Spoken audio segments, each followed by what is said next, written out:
Sports Engine Play is sponsored by IHOP.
ready for kickoff thanks to Community Health Network, the official sports medicine provider for the team.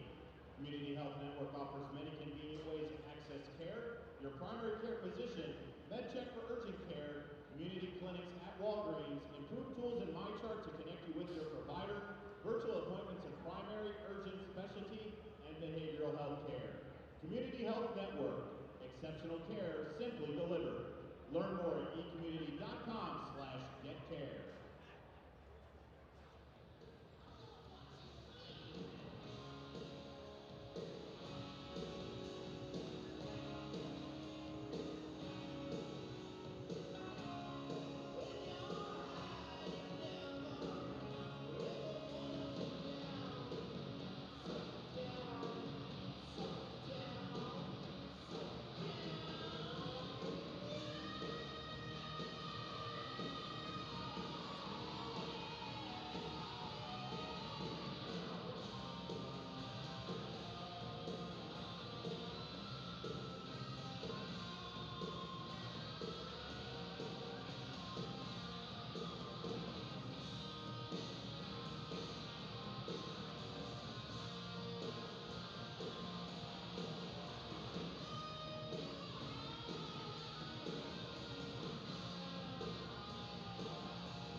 Fans, the officials for tonight's match are Mason Potchman, Aaron Patterson, Adam Gostomelski, and Adam Sala.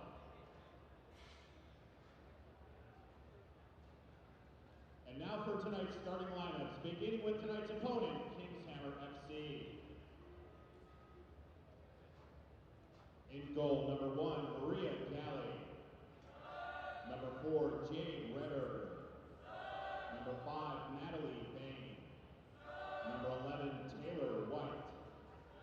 Number 19, Kylie Simmons.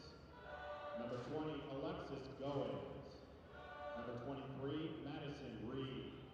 Number 31, Ava Arengo. Number 41, Abigail Townsend. And the captains, number 12, Lauren Donovan. And number 16, Lily Yordi. The head coach of Kingshammer FC is Jacob Morrison.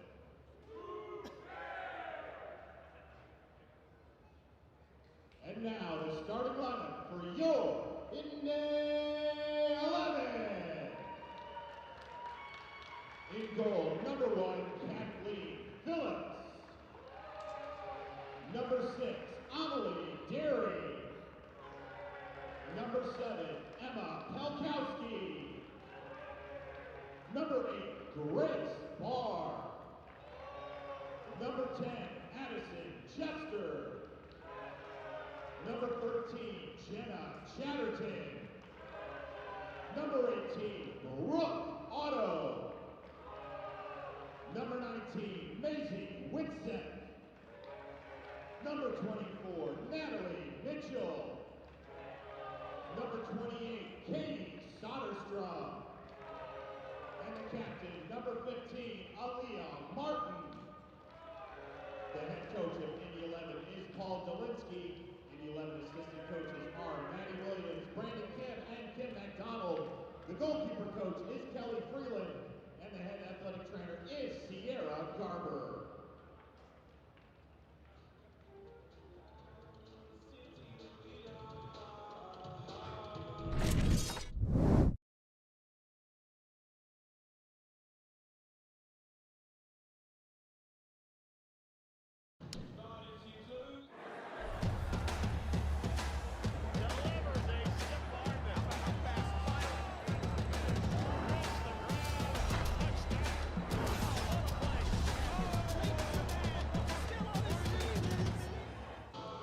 For what we know is the final time in June, we hope not for the final time this season, the Indy 11 women come to their home away from home, that being the Grand Park Indoor Event Center.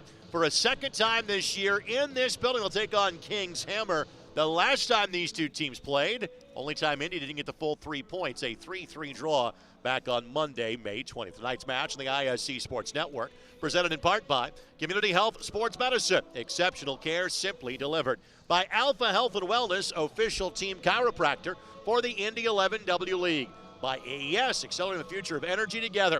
And by CareSource, so much more than health insurance. Alongside Angela Berry White, my name is Greg Rakestraw. Thank you so much for joining us for Indy 11 Women's Soccer. And again, let's explain the reference to the last time in June.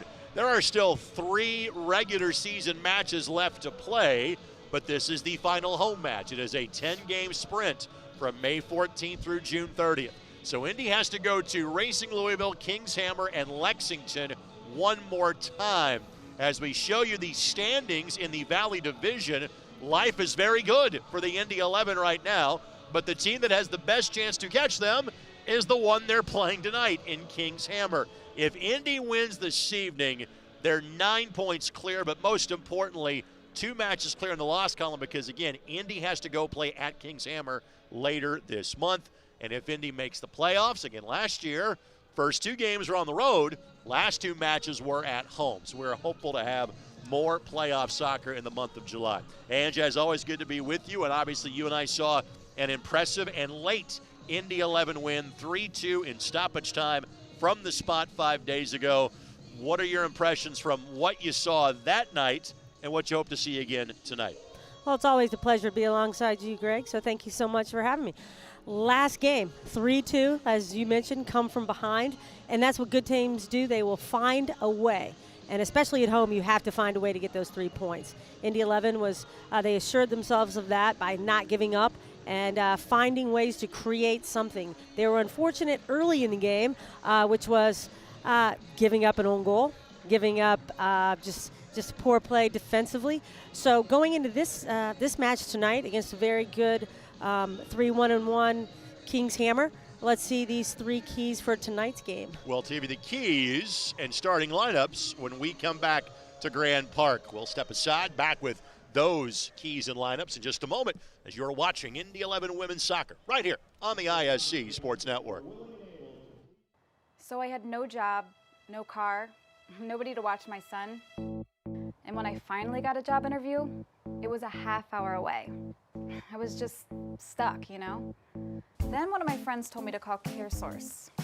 I was like, my health insurance company? We helped Becky with her resume, arranged daycare for her son, and even set up a ride to the interview that helped her get the job. CareSource is so much more than health insurance. It's very true that it takes a village to raise a child. And when it comes to my healthcare village at Community Health Network, it's all nestled right in my phone.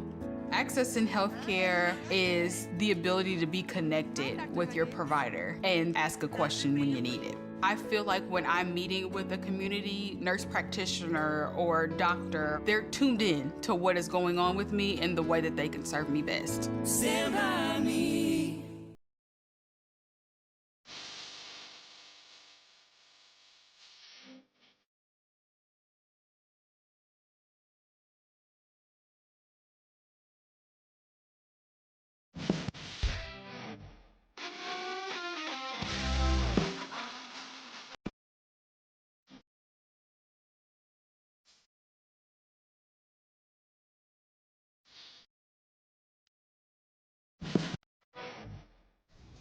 Both teams are ready for tonight's contest. Our starting lineups brought to us by your Central Indiana Ford dealers, proud sponsor of Indy 11 Soccer. Visit your local Ford dealer for great deals on your favorite Ford vehicle.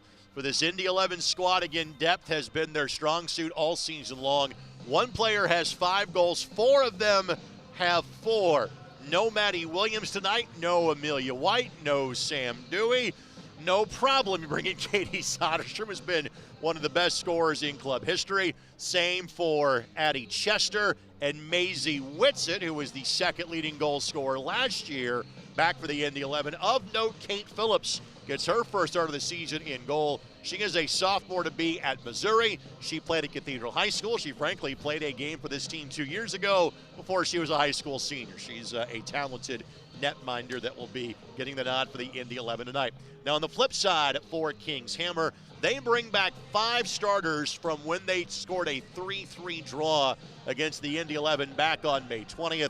Notably of that group, Maria Galli, who is the starting goalkeeper at Xavier. Lily Yordi, a really solid player at Northern Kentucky. But also of note, Lauren Donovan, who plays collegiately at Florida. She's in the starting lineup for Coach Morrison's squad at Kings Hammer tonight. With that, let's get to our keys to the game. They too brought to us by your Central Indiana Ford dealers. Coach, what are you focusing on tonight? Well, let's see. First off the bat, let's go with capitalize on set pieces. And I say this because best teams are ruthless in this category. And especially when you have, and that's on both sides, offensively and defensively. And when the flow of the game, within the open flow of the game, if it becomes stagnant, you're going to rely on these key moments, which is going to be, being able to get those corners, whether a quick counter on a defensive corner, and then, let's go ahead and execute those set pieces, maybe a quick set piece here and there. Also, let's avoid careless errors. Those led to goals in the last game, as we saw. And then by turning over the ball in midfield, you never know what will happen, getting in the transition and then leading to the transition game. They need to look to be quick, winning it, and then get numbers in the box and secure a goal. So there you have it. Indy 11 in their typical blue kits trimmed in checkers. Kings Hammer in the gray uniforms, again making the trip from the greater Cincinnati, Northern Kentucky area. As we seemingly say in these Valley Division contests, there are always college teammates playing each other, going in both directions. 6 times these two squads have played.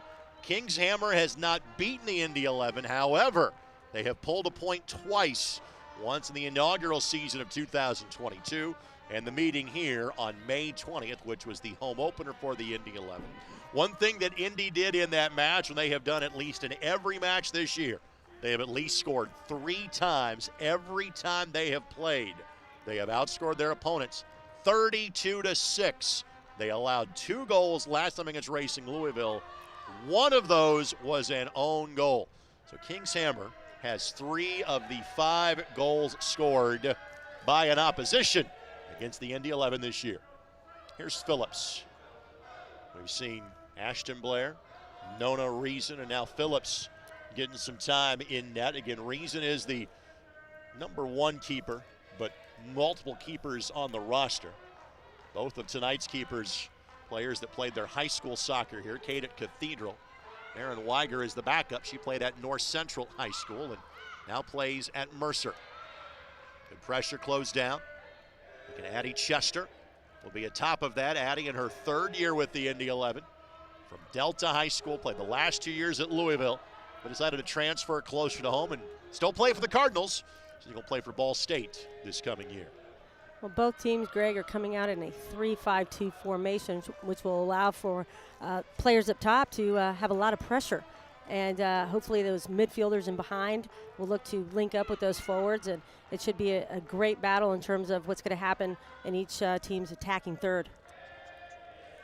This match is brought to us by Johnson Controls. Johnson Controls, the power behind your mission.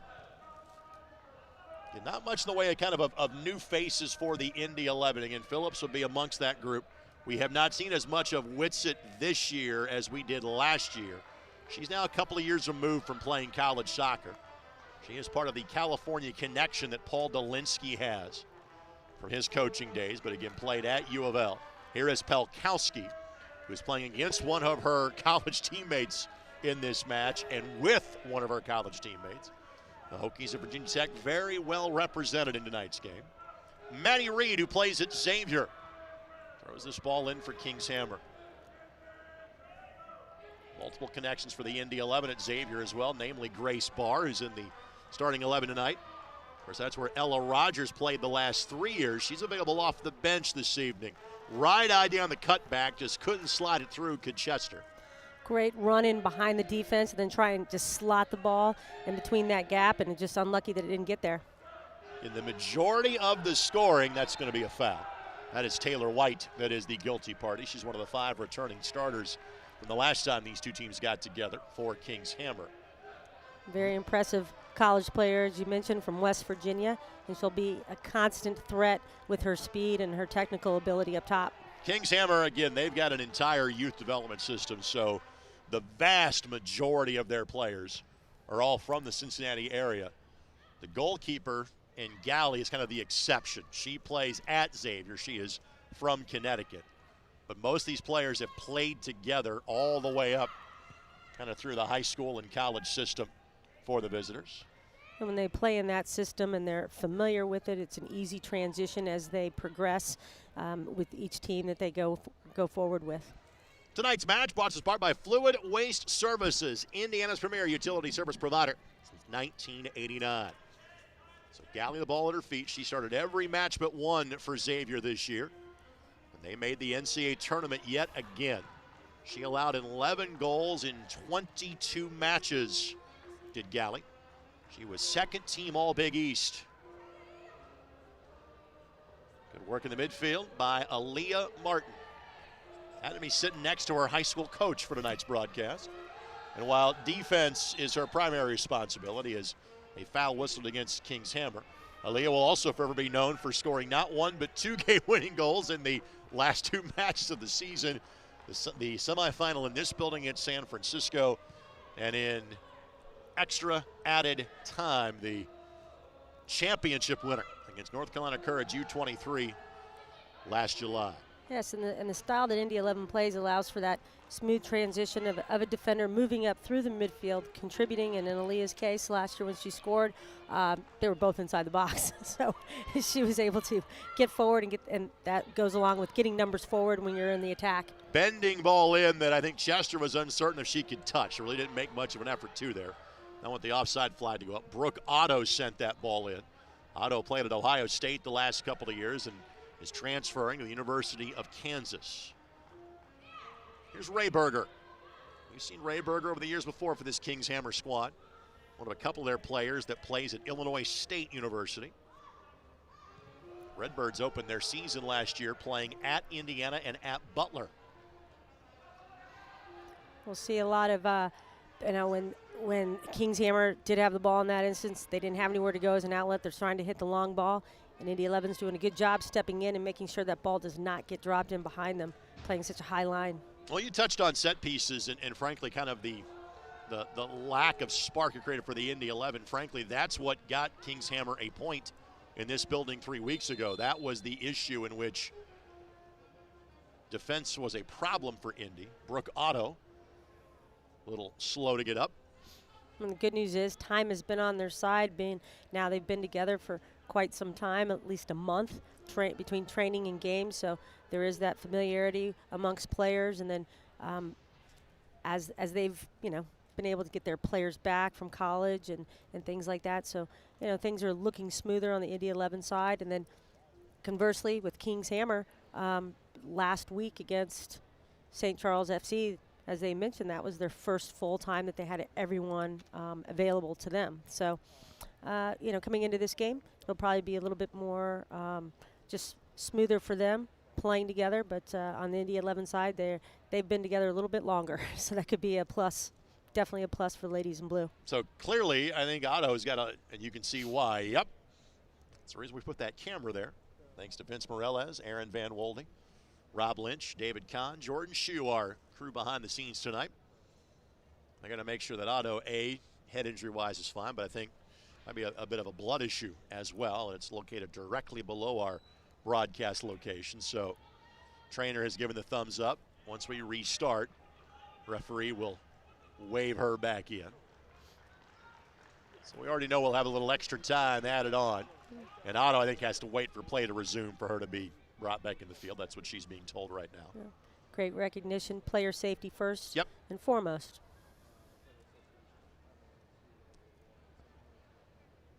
Grace Barr is asking, hey, what's the protocol going to be here? Looks like Indy will just claim possession and kind of knock it forward. And give it right back to Kings Hammer for a reset. And Otto quickly waved back on. So Robert's rules of order for soccer were completely followed. Yes. As they were supposed to. Touched by White, who again plays at West Virginia. Had 9 goals last year for the Mountaineers. Pressure by Indy. Opportunity here. Mitchell lays it off. Chester, can she get there in time? well closed out by King's Hammer, and it will be a goal kick. Natalie Bain was the player that got to it. She too at Xavier. She was named second team All-American was Bain, and first team All-Big East last year. Last two players at Xavier to reach that status. Indy fans might recognize these two names. One of them plays for the team now in Sam Dewey. The other is Molly McLaughlin, who played for the team 2 years ago. Well, that was excellent defense there by King's Hammer. She knew that was her only opportunity. It was, unless she took a shot, was to pass it off there to Addie. So she made just made sure that she closed that down quickly. Pelkowski got ahead to it. Alexis Goins was next to do so for the visitors. Ball at the feet of Abigail Townsend. And Townsend, who plays at Ohio University, involved in a full-on wrestling match with Jenna Chatterton going forward, and Chatterton eventually whistled for the foul. Chatterton was a late addition to the starting lineup for Paul Delinsky. In for Hadley Snyder. And Jenna in the process of recovering from a knee injury that cost her all but 3 games last year at the University of Tennessee. Jenna back for a third season with the Indy 11, the native of Noblesville. And just close enough where this puts the Indy 11 defense in a spot of bother. Phillips, no problem. Yep, as they would say in baseball, a can of corn, and I think that's exactly what it was for her. It was a nice lofted ball that was played in. Not much danger there. Not much danger, especially when you have Kate Phillips back there, and she's a quality keeper. Kate, again, her first year last year at Missouri, saw action in 4 matches for the Tigers. Played a little more than 300 minutes. Out of the box, Galley. Might have made that a bit more nervy than she needed to, but looks like no damage will come from it. Goins, poked away by Pelkowski. Now Amelie Derry and Kate Phillips will wave off Martin. It'll continue to be that battle when balls are playing in the midfield. You do have numbers there, so defensively you're making sure that you have a numbers up advantage. Offensively, you're just trying to play it a little quicker so you don't get caught up with turning the ball over. And Indy 11 did a great job of making sure that that King's Hammer turned the ball over. Today's match brought to us in part by AES, accelerating the future of energy together. And with only 5 teams in the division, you're going to rotate. Foul called against King's Hammer, who you play 3 times, who you play twice. Indy drew St. Charles twice and Lexington twice. And Indy handled Lexington with ease when they were here 10 days ago. Lexington then smoked Racing Louisville on Sunday 4-0 and largely ended Racing Louisville's playoff aspiration. Indy has to go to the other top teams in the division. They're done with St. Charles, having outscored them 19-0 the 2 times they played already this season. Close out by Pelkowski. Bain leading the charge for King's Hammer. You see Pelkowski in from Virginia Tech. Mentioned Illinois State, Virginia Tech, the exact same. They began their season in Indiana last year, playing both Indiana and Butler. They have 3 Hokies there in the midfield, 2 for Indy 11 and 1 for King's Hammer. So nice familiarity there with that group. You're saying our audience might be bigger than normal from Blacksburg, Virginia tonight? Could be. Good idea here. Here's Soderstrup. And Katie, that played at Butler and Carmel, spent 4 months playing in Denmark in between last season and this one at the W League level. Left-footed shot doesn't get through. Great toe poke, but again, wisely realizing Whitsitt was not onside. Just let it roll until she got herself back onside. Kylie Simmons able to walk the tightrope, and now opportunity here as Indy had rotated all towards the near side. Exactly. Ball played forward, onside. Townsend plays it across, and probably would like to have that one back. Did not do all that much with it. Tonight's match brought to us in part by Community Health Sports Medicine, exceptional care simply delivered. And that's simply playing through the midfield, bypassing everybody, switching the point of the attack, and they got in there. And great job defensively by cutting down that angle. But King's Hammer, offensive player, she's probably thinking, I'd like to have that back.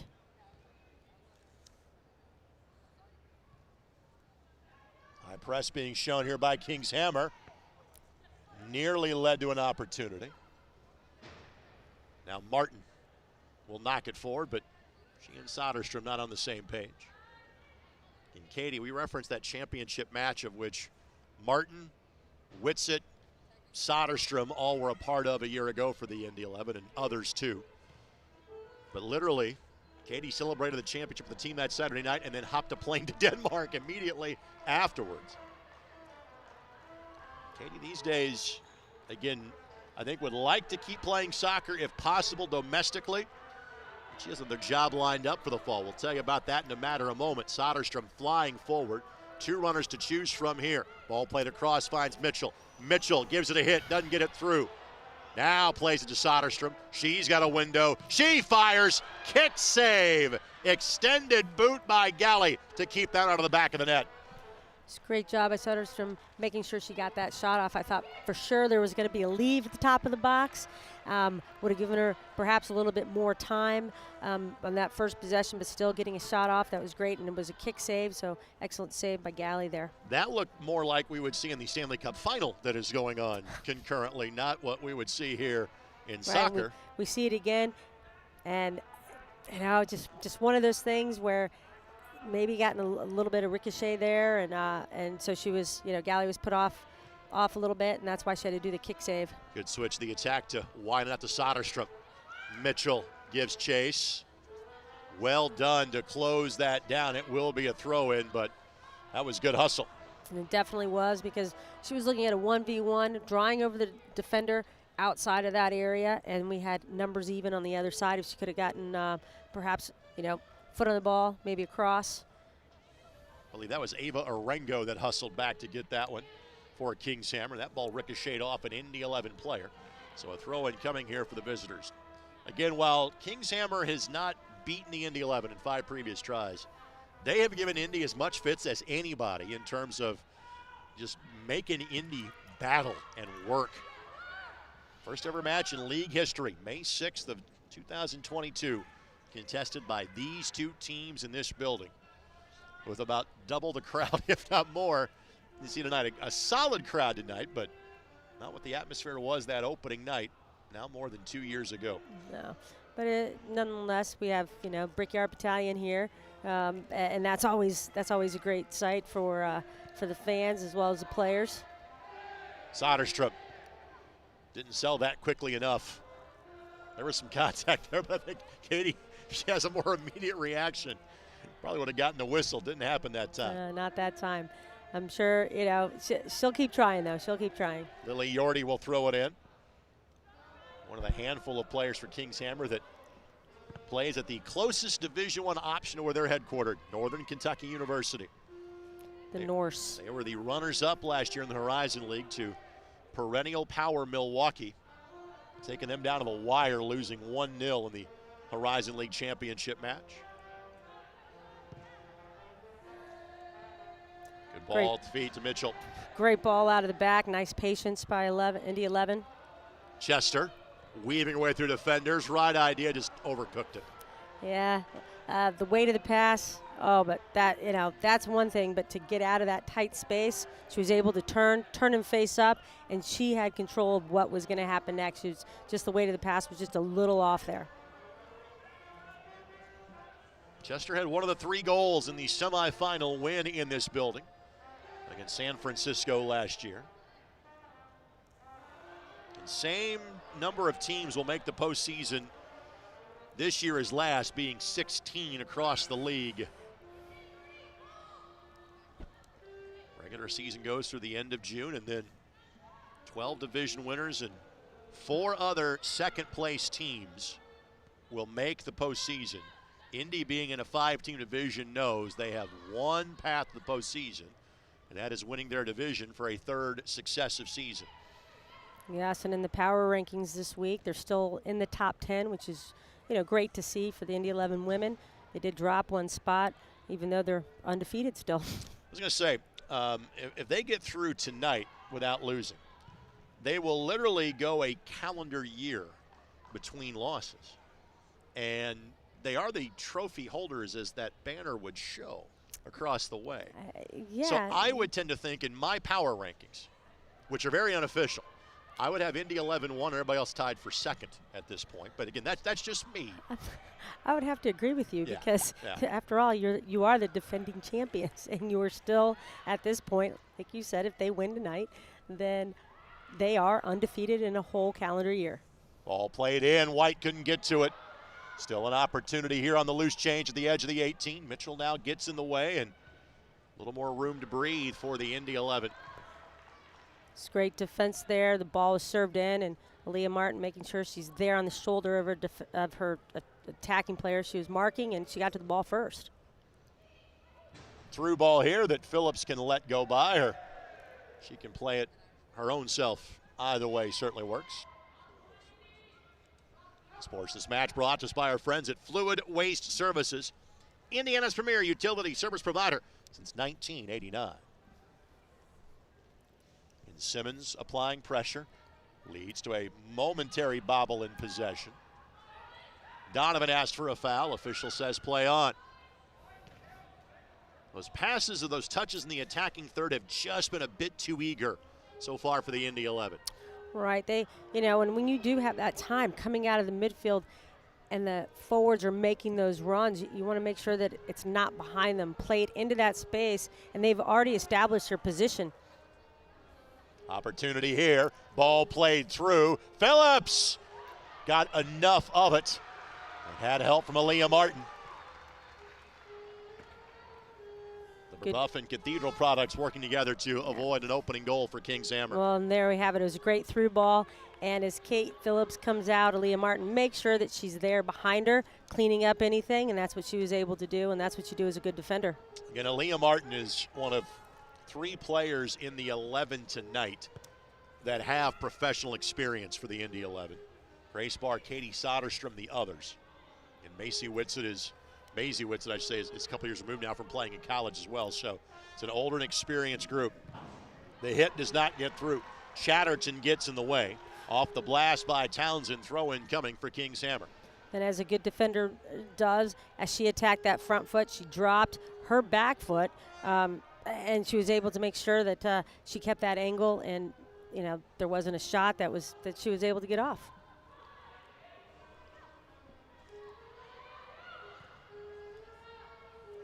Hesitation there and just couldn't keep at her feet.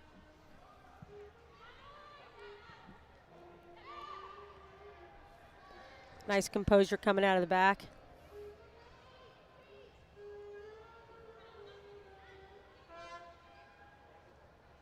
Martin steadily working her way up the field. The ball doing the same. Then Soderstrom draws the foul. Late whistle, but the proper one. Now quickly, as you see, Aaliyah Martin walking back now, if Soderstrom could have held on to that ball, yes, she was fouled, but there was an overload, and that's what you want to do, getting these flanks overloaded, especially in this 3-5-2 system. Saw Lauren Donovan in her screen, as we mentioned, played at Florida last year. She is from Loveland, Ohio, north side of Cincinnati. Played 2 years in the Big Ten at Minnesota before heading to the SEC. And Donovan being told that she has to exit. She'll be allowed to come back. I'm sure just a quick equipment check. Aha. Cut / a turf burn.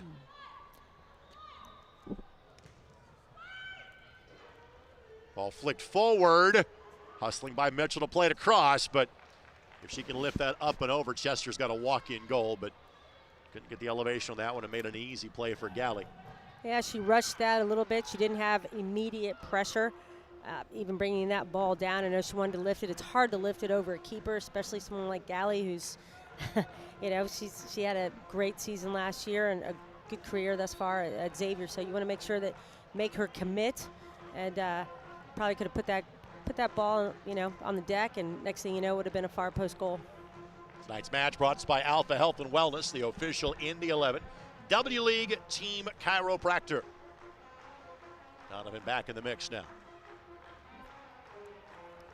Mitchell, that tried to serve that ball up and over the keeper, has one of the team highs in terms of assists with 3. She and Katie Soderstrom have the exact same scoreline this year, 4 goals and 3 assists. Mitchell, also from California, but again, she plays at Vatech. She had 9 goals for the Hokies last year.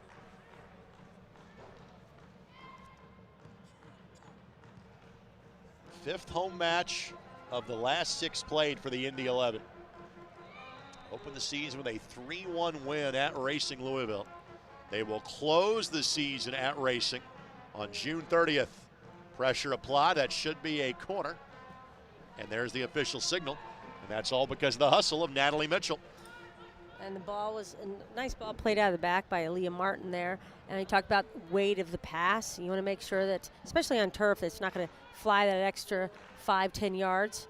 But she put that ball almost on her foot, and she was able to make sure that they got something out of that nice pass, which ultimately you want a corner if you can't get a shot. Grace Barr will take said corner. And he's got 5 options inside of the 18 and 1 short. Barr's bending ball, no problem for Maria Galli. Yeah, perhaps bring that ball outside the 6 a little bit more, than that way.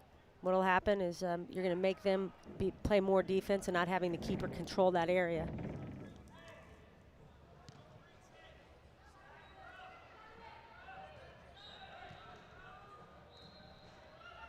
Pressure applied by Indy. That's Mitchell again. Mitchell knocks it forward. And again, Whitsitt just had to break off her run to stay on side. And that allows Galli to make a relatively easy play. But both Mitchell and Whitsitt, native Californians. Whitsitt spent 5 years playing at U of L, appeared in 82 matches in ACC action and non-conference games. Great career that she had, especially playing all those games. Takes a lot for a player to withstand that in the ACC. Chasing this ball is Alexis Goins. Derry providing coverage for the Indy 11. Native of England, and Butler Bulldogs simply knocks it sideways for a throw-in. Amelie may try to play for the soccer team next year while interning in the Indy 11 front office. She wants a career in kind of sports marketing, sports business. It's always good to get involved, not only is, while you're still in college, you can have that opportunity, and especially, right here in town with Indy 11. Pelkowski couldn't locate her college teammate in Mitchell, but Martin is there.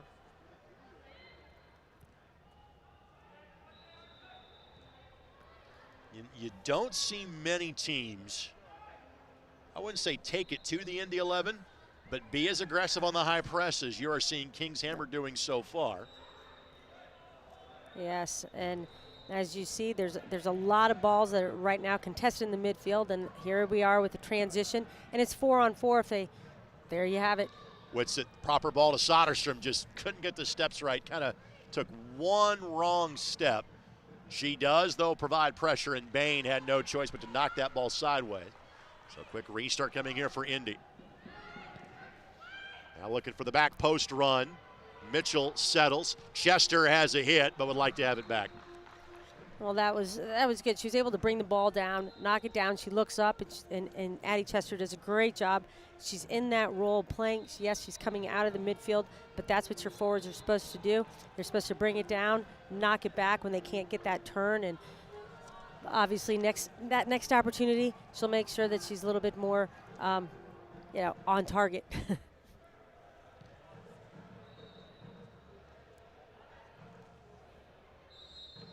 Arengo. Phillips elects to go into retreat mode.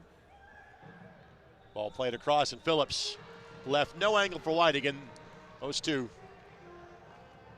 minding on the play there. Sports This Match is brought to us by Sports Tech HQ. Indiana, winning is in our DNA. For more information, visit forthewinners.com.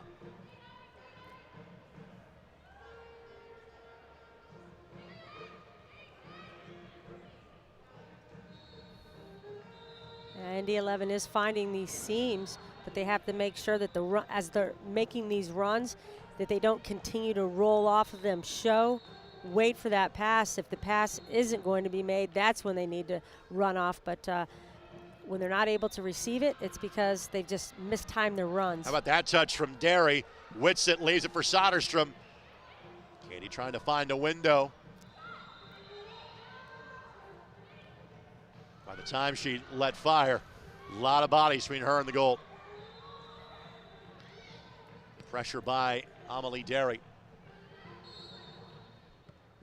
Really not that nervous moment in front of goal just yet for the Indy 11. I'm sure one of these times they're going to take it a little sooner by slowing that ball down. It was a great first initial pass, and by taking that extra 2 and 3 and 4 touches, you're allowing the defense to get back, and in that opportunity, the defense just simply closed her down. Saw this 5 nights ago. The Indy 11 running a wave of substitutions at about the 62nd minute. Those that can be available for that group tonight: Ella Rogers, Nora Jackaman, Brianna Buells, Carson Cherry, and Abby Unkraut, who has played for this Kings Hammer group the last couple of years and elected to make the trip to Indianapolis to play this summer. She's from the Cincy area, but plays currently in the SEC at Georgia. Of course, this match brought to us by Alpha Health and Wellness, official Indy 11 W League team chiropractor. You saw Indy 11 player get close to Galley for Kings Hammer. Amelia White, who has scored a couple of goals in that fashion, not here tonight. Mitchell got there, hits it, and finds the back of the net. Galley couldn't take the right angle. Mitchell gets the gift for Mitchell. That is her 5th goal of the season, and by a keeper miscue, Indy 11 claims an early 1-goal lead. What an excellent run. As Addie Chester came, initially we'll see this on the replay here, but there was a little miscue. But she continued on her run, which is, when you have a knack for goal, when you're somebody who's a goal scorer like she is, like Mitchell is, she continued on with the play. She pressed, and that's what they're supposed to do in this situation. We see that the ball was still played through, and that's why you're there. That is why you're there as an attacker, and nice and calm, and she was able to put it away, and that's what you want to do. You want to make sure that you have that, at least a goal lead going into half, and after the first 30 minutes of not being able to find the back of the net, it was a good job by Indy 11. And again, for the last time they played, Indy led 2-0. Kings Hammer equalized. Indy led 3-2. Kings Hammer equalized. So a lot of ground left to cover. That was reversed from the Indy perspective, which again has been rare because they have been so dominant in the last 2.5 years. Indy trailed 1-0 and equalized. Trailed 2-1 and equalized against Racing Louisville.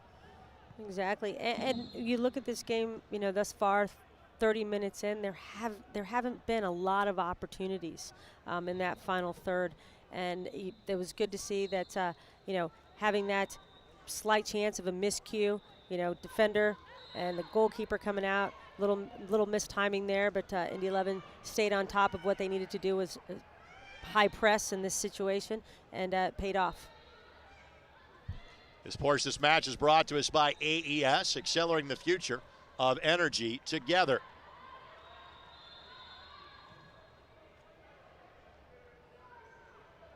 Barr can keep that at her feet. Chatterton. Ball takes a deflection off of the attacker in Taylor White.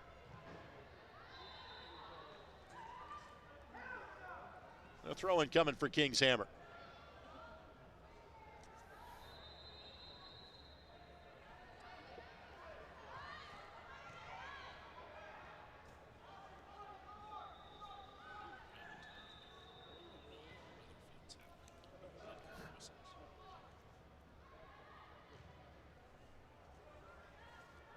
Indy content to let Kings Hammer kind of play the ball around the back.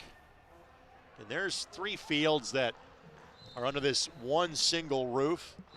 Just as a note, if you hear another whistle and action continues on this field, that is the reason why.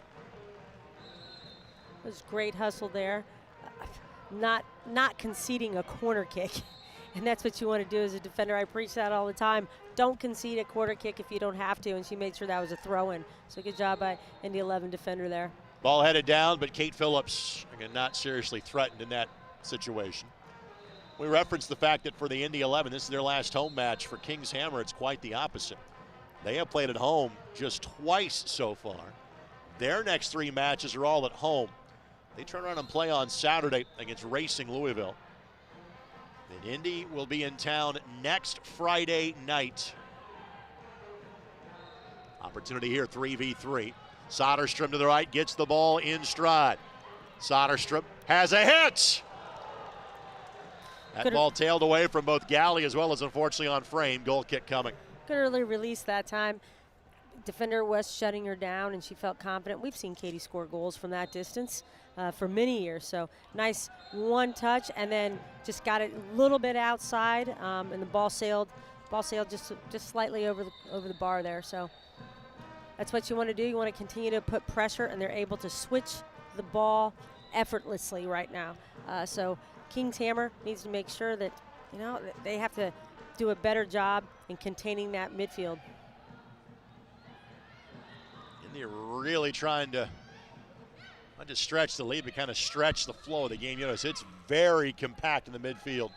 Frank, when either team has possession, Martin hustles back and just plays that ball sideways.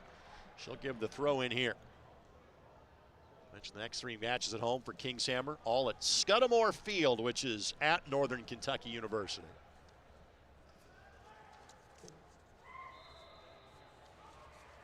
Here's White trying to find a window. Ball took a deflection and nearly toe poked home.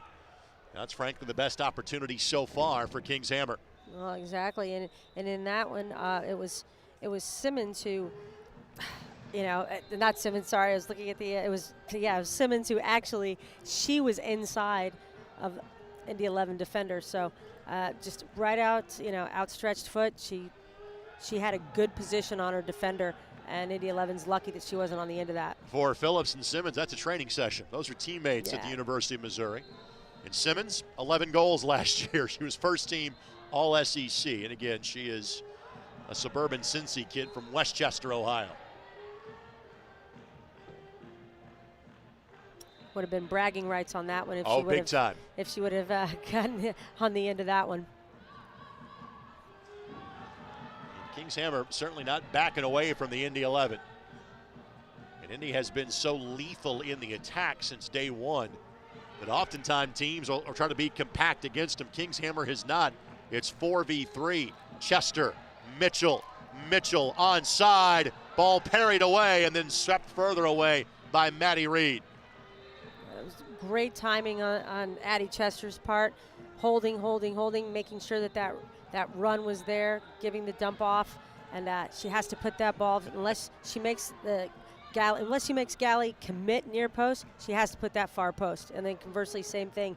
She has to make sure she puts it on the deck, and not so easy for her to make that save. One thing I'm not sure you would agree with or not have noticed, but when I see the players from Europe that come over here, they are not at all subtle. Like, hey, I'm going to try to give a foul. I'm going to give a foul. Derry just grabbed the shorts of Payne and said, you're not going anywhere. We're moving on. Exactly. Professional foul, that is. Exactly. Even when you're an amateur, so it'll be a professional foul. Was making no bones about it. Yep, blow the whistle. Stop the play. Yep, we're moving on.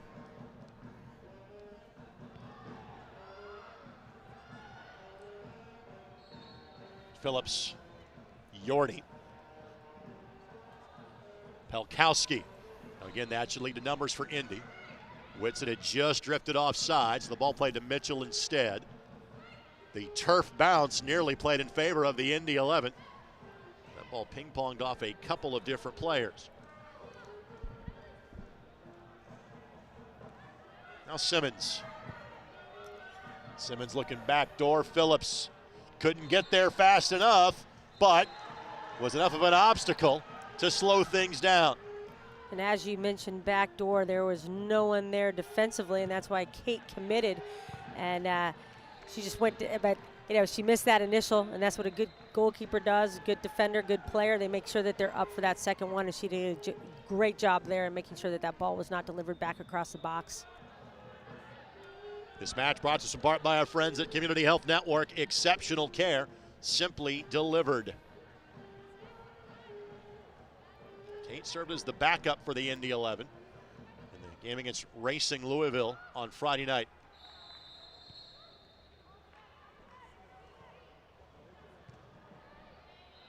Pressure has been pretty impressive so far by King's Hammer.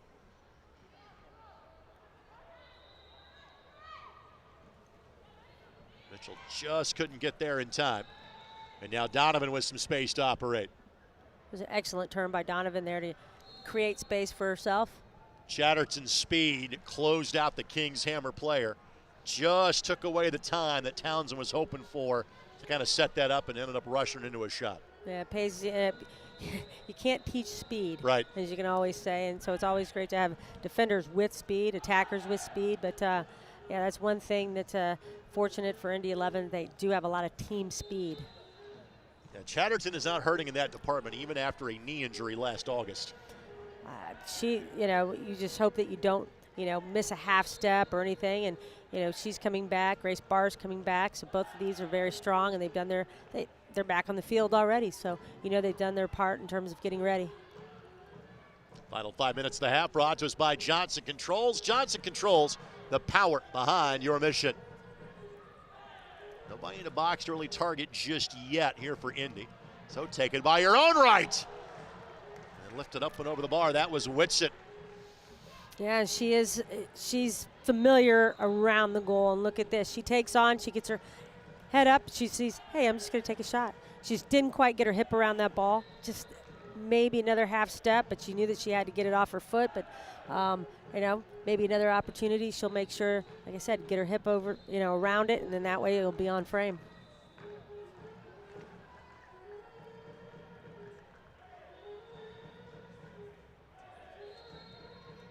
Mitchell, the lone tally so far for the Indy 11, rounding the keeper in minute number 31. Pressure applied here. Whitsitt going to have a hit, but it's an atom ball directly at Maria Galli.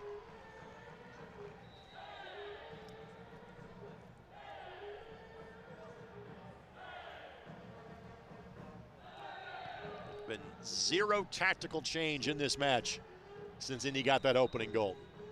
And frankly, both teams are trying to do the exact same thing. Force a mistake at the back. Martin. Helkowski nudged out of the way by Donovan. Whitsitt back to retrieve and deemed that Whitsitt committed the foul there. Not sure about that. I'll have to agree with you there. She must have seen something that we didn't, and I did not see the AR on that side with his flag up, so. Well, given Whitsitt's reaction, I'm not sure she saw it either. Take a look here. That's just a 50-50 ball, I'd like to call. That's nothing really. Yep. Well, Whitsitt back up and still kind of working through it. Yeah, it's never fun to get knocked in the knee there. Look. Ball headed down, and Phillips able to play it.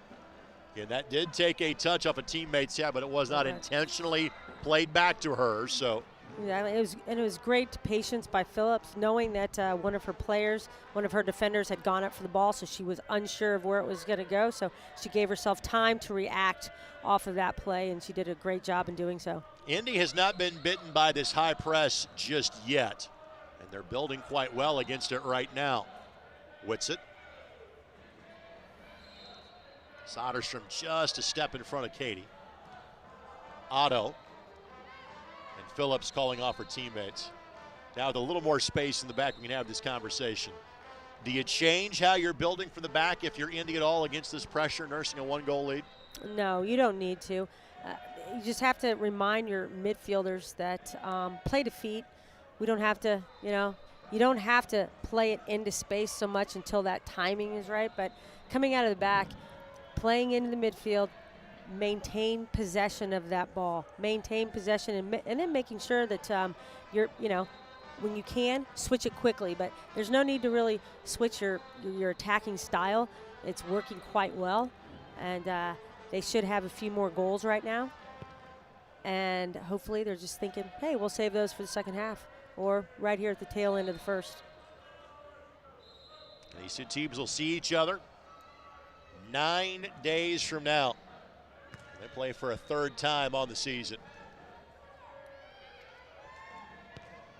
Bending ball here that Phillips a little nervous about, but carried up and over the bar. Good looking shot from, again, Kylie Simmons. She of the 11 goals a season ago at Missouri. Quick look here. Preparation touch was excellent. Receives with the right and knows that she just wants to crank one with the left, and she got that off quickly.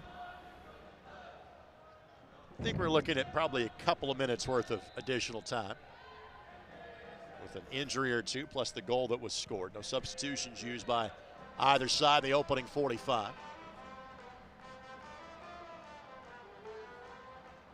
Pelkowski hustles and keeps it in play. Not only that, finds a teammate. Chester couldn't keep it at her feet for very long. But again, this allows Indy 11 to swarm with some pressure at the back. You're making sure that, you want to make sure that they don't get out of that easy, and they did not. They made sure that they swarmed the ball. 3 minutes of additional time. We'll play 3 more. Onside is Mitchell. Whitsitt goes back post. Soderstrom kind of hovers around the front. Ball finds Soderstrom. Was trying to find Whitsitt. Errant touch, though, by King's Hammer off of Rayberger, and that'll be a corner coming here for the Indy 11. Excellent job with the recognition by Indy 11. It looked like it was going to be, quick transition, but King's Hammer, at first they had 4, then all of a sudden they had 7 players behind the ball, and Indy 11 did a good job in just slowing it down, trying to find feet. It was going to be perhaps a long ball going far post, and a fortuitous bounce for the corner. Play it out to Barr and let her reset. Takes a turn off a King's Hammer player. Now Mitchell has a hit, and nothing comes of that.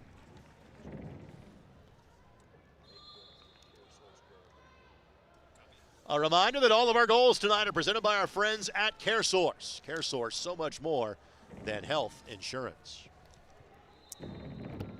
So far, Natalie Mitchell's 5th of the season. The lone tally in this one. Indy has not played many 1-0 matches over the years. They played a handful of them. Well, especially when you spoke of earlier that they are used to, they've at least scored 3 goals per game. Thus far in the 2024 campaign, being at 5-1, and not many teams can say that. No. Indy did play a 1-0 victory against King's Hammer last year in a match that was played at Xavier. And King's Hammer based Northern Kentucky, but they have players from all across the tri-state area. There was actually a debate as to what constitutes a tri-state, not 3 states, as in which one, earlier this week on the ISC Sports Network.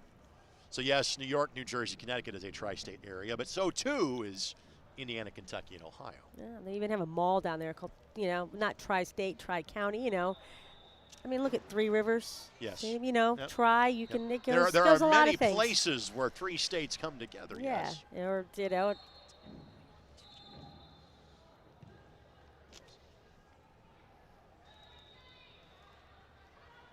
Pelkowski kind of braced for contact before it happened, and again, they'll let both players play on there.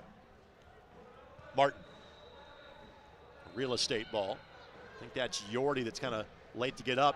Whitsitt hustling to it, got a toe poke to it, and up and over the bar. And that's the second time that an opportunity came for the Emma that frankly didn't look like there's anything going to come of it. It's because the player kept hustling. And that's exactly what she did, and she was held on.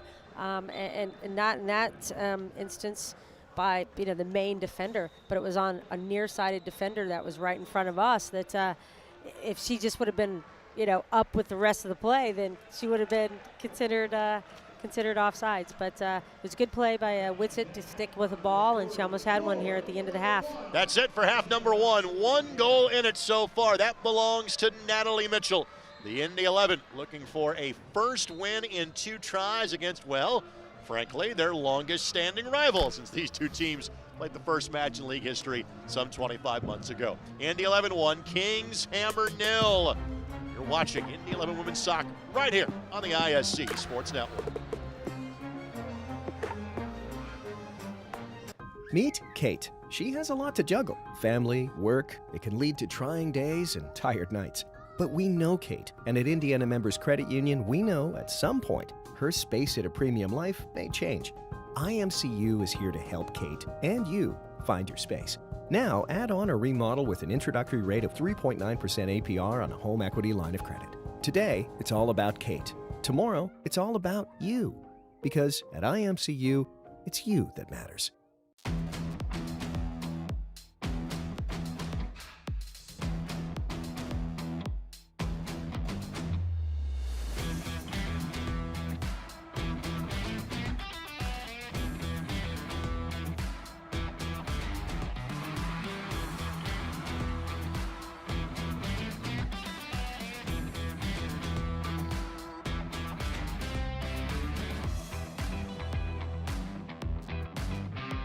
I'm a happy-go-lucky guy, but sometimes I get a little stressed because I'm not for sure what's going to happen down the road.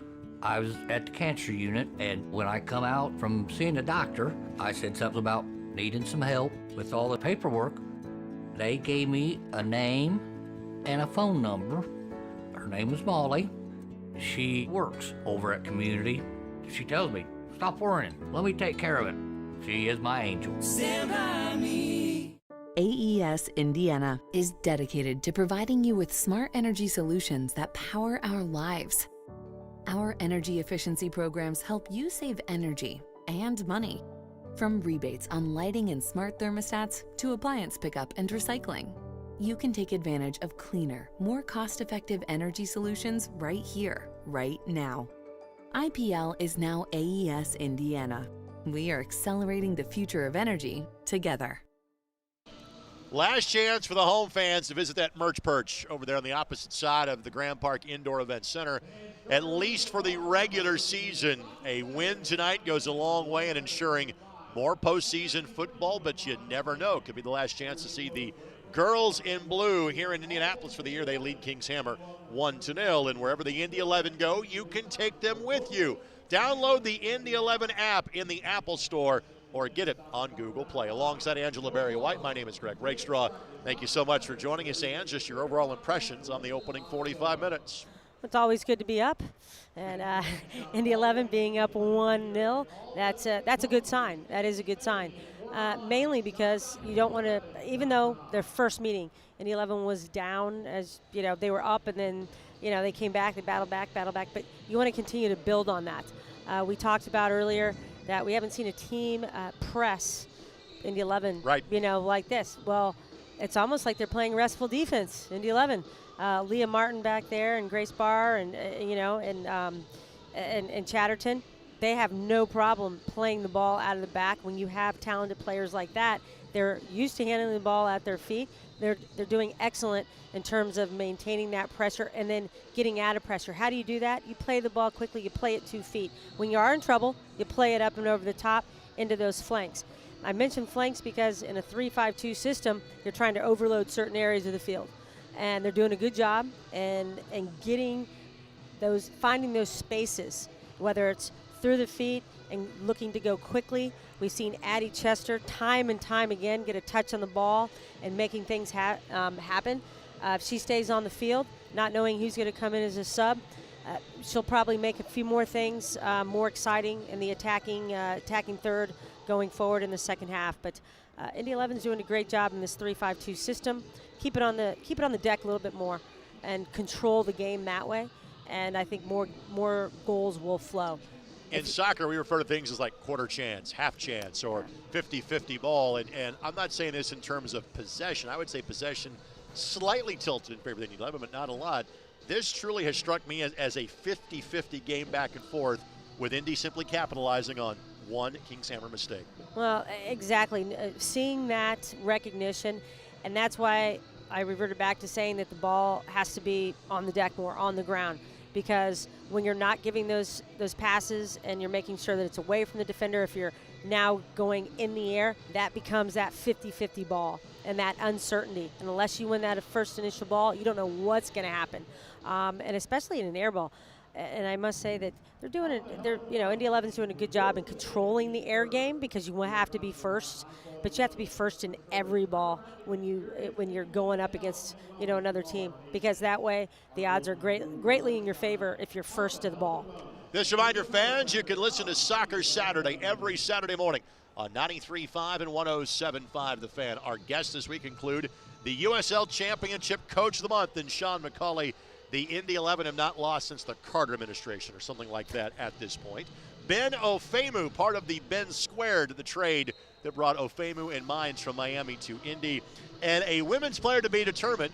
Right now, the odds-on favorite is Natalie Mitchell. She has the goal for the Indy 11 so far. Again, we are live at 93.5 and 107.5 The Fan, Saturday morning at 9 a.m. Be sure to join us there. We'll take this quick time out. When we come back, highlights from half number one, more thoughts on what half number two will look like, and a look at the schedule, the remaining 3 games left for the girls in blue. They lead it by 1 as you're watching W League Soccer on the ISC Sports Network. And the winner of the Indianapolis 500. Indiana, winning is in our DNA.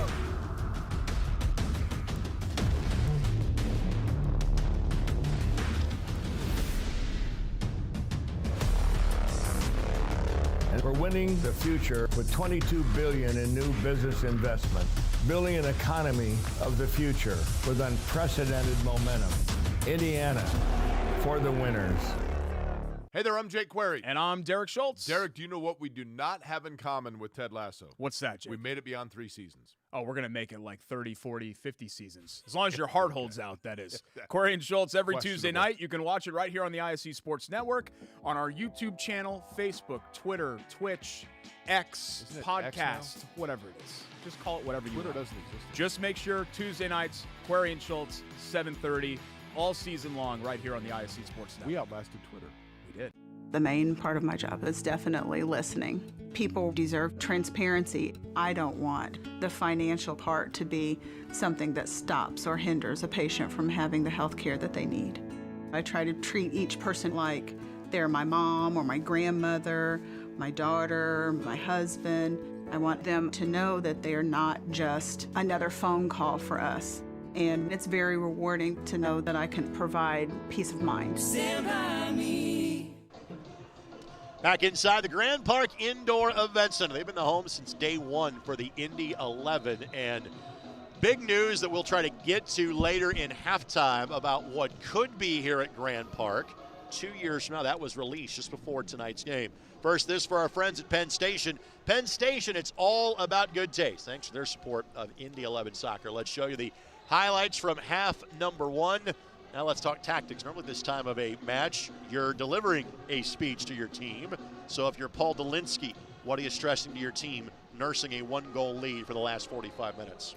Well, first off, when Indy 11, you say, ladies, when we high press them, we are able to get them to turn the ball over.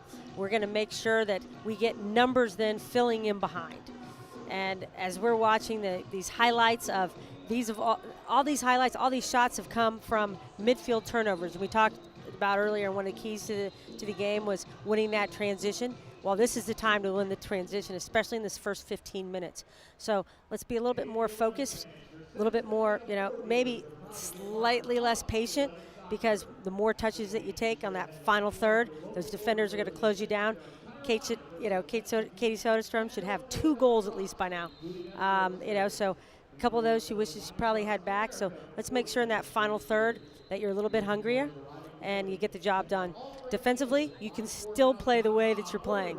You really can, because you're nice and patient and you're making them chase you. And that's what you want to do. Make them get tired. On the flip side, what is the speech that Coach Morrison is giving his ladies from Cincinnati and Northern Kentucky? Oh, don't give them this much credit in the back. Oh, my gosh. You have speed with White up top. You have a foot on Simmons, and neither one of them have actually shown anything that actually, no, Simmons has. And she's done a good job in terms of opening herself up when she receives the ball to get a shot off. but you cannot let the defense dictate what you're going to do. When you have the ball and you're going at them, attack that front foot and make them make a mistake. And I would say that the Kings Hammer coach is basically telling them that you're giving them too much credit there in the back. So go ahead and attack them. So it's going to be. I think this first 10-15 minutes is going to be pretty brutal in terms of what's going to happen. Again, 3 games left on the Indy 11 dock on the women's side. They are all on the road. Busy week next week. There is a 6-day gap between this game and the next one. That is at Lexington next Tuesday at 6 o'clock. Again, Lexington has fared well against most everybody in the league except Indy. Indy put it to them when they were here on June 2nd. Indy won that match 4-0. Indy has won all 3 times the teams have played over the last couple of seasons. Indy returns the date to Kings Hammer next Friday at 7 o'clock. Then after that, there is a 9-day gap to play Racing Louisville. And again, this is going to be the rare match where Racing Louisville, again, they've been close to the playoffs the last couple of years, not made it. Doesn't appear that's going to be the case for Racing Louisville coming up this year. So again, those are the next 3 matches.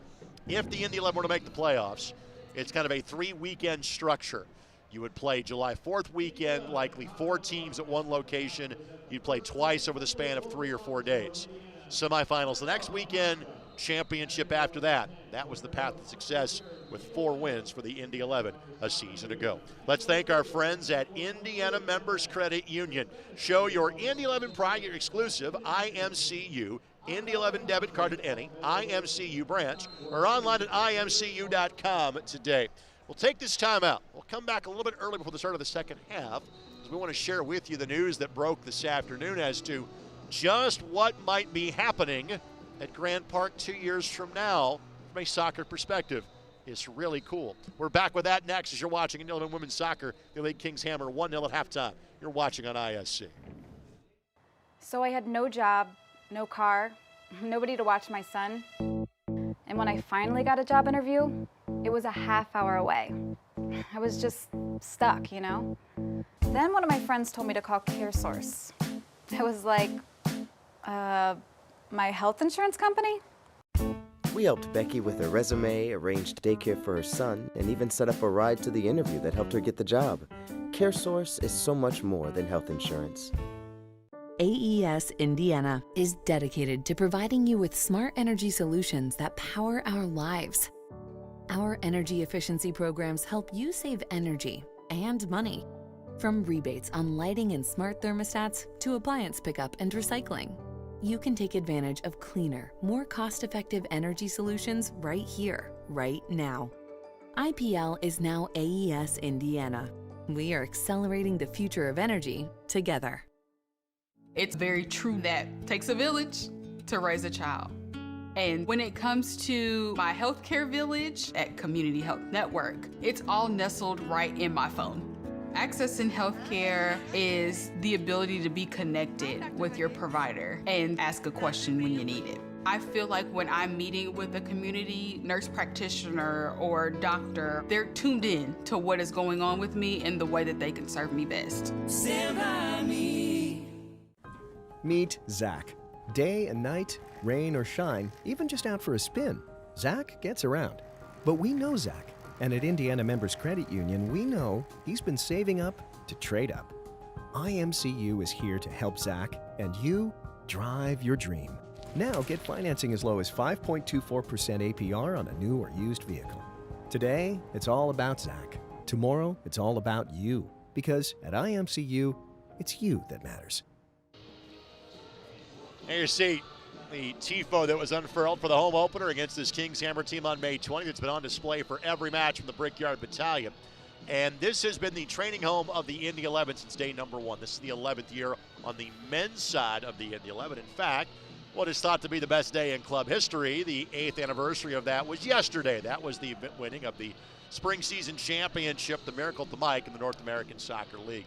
It was announced today that Westfield Grand Park and the Renaissance Indianapolis North Hotel could be the training site / lodging partner for a World Cup team or two when the World Cup is here in 2026. Now let me explain. The closest match to be played to here are going to be in Kansas City. I've made that drive. That's 7 hours away. But there are going to be other potential sites that serve as kind of team hubs and training facilities as these teams from all across the globe are here in the States. And really, they're going to kind of take up residency for the better part of 4 weeks. Kind of 2 weeks when the Cup is played, before the Cup is played, and the first couple of weeks of group stage play. So we will know more, I want to say by December of next year, but Grand Park and the Renaissance Indianapolis North Hotel have been named as a potential home for a World Cup team or two. More information available now at Indy11.com. How cool is that? So cool when you have the expanded field. Yep. We're centrally located in this, in the country, so it makes it easy wherever you're going to. And of course, they have their own private plane to be traveling, but it's so much easier to go from the center of the of the country and basically between 3 countries. And for those that don't know, there's actually a private airport, 5-10 minutes from here that in theory you could use. Yep, and that's beneficial as well. Probably very beneficial. And the other thing that I'll say is this, and this would have been, I guess, November of 21. The Mexican national team, before they play the United States in qualifying in Cincinnati, they stayed and trained here at this facility. Yeah. So there has been kind of precedent for that over the years. All right, back to what's in front of us. Good job to save that ball before it got to the byline by King's Hammer.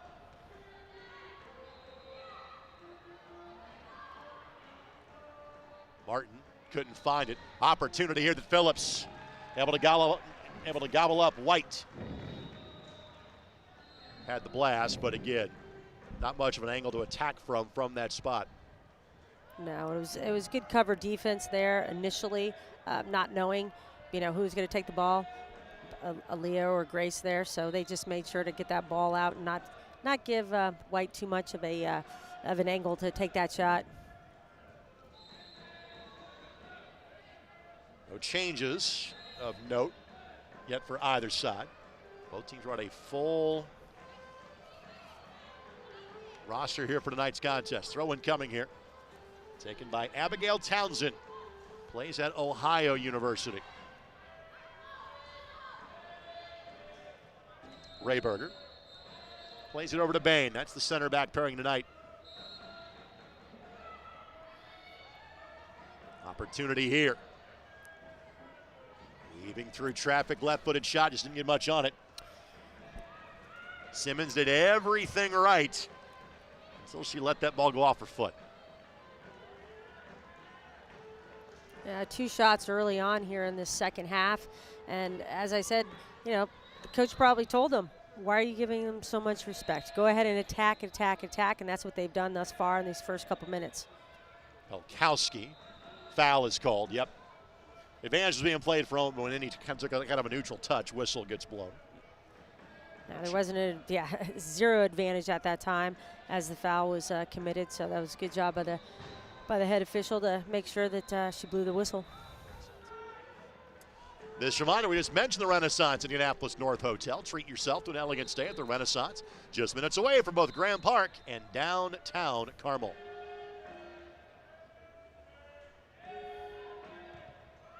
Ball sent in. King's Hammer got to head to it first. Chester gets at least a touch to it. Whitsitt can't blast through on 2 occasions. And now Derry. Martin. Chester works her way around 1 defender, plays it through a second. Soderstrom. Mitchell couldn't get everything she wanted to on it. Pelkowski. We saw her drop the hammer on 1-5 nights ago. Credit King's Hammer. They have blocked numerous shots. Little nutmeg work by Chatterton on that one.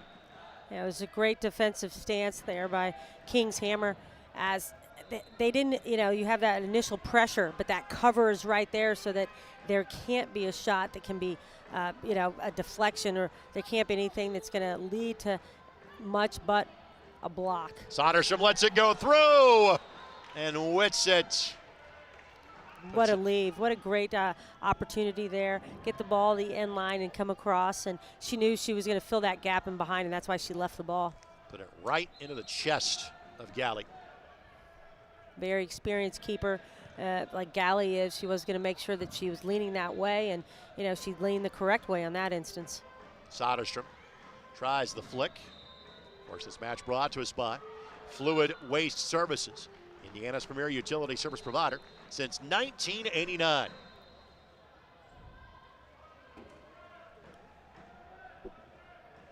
Indy has their armada of subs warming up as we speak. Let's see if the substitution in mass theory is used again for Indy and Paul Dolinsky. And in theory, in a 3-5-2 system, you do have a lot of, you're going to have your outside mids, your midfield. They're going to, they're expected to go 18 to 18. And especially when you have your 3 defenders pinching more in defensively, they have to get back those outside mids. So I wouldn't be surprised if, we saw something up top and then definitely through the midfield. Defense is playing great, though. They really are staying connected, and they get their defensive rest when they have the ball, and they're able to control the pace of play. White. Could change the attack to find Townsend. Townsend will widen things out for King's Hammer. Plays it across and didn't get through. That was Barr that got in the way. Yordi tried to get ahead to it. Otto will shepherd this one. And there's a takedown in both directions. Both players pop back up quickly. Great job defensively, shielding the ball, making sure that Indy 11 secured that goal kick instead of conceding a corner.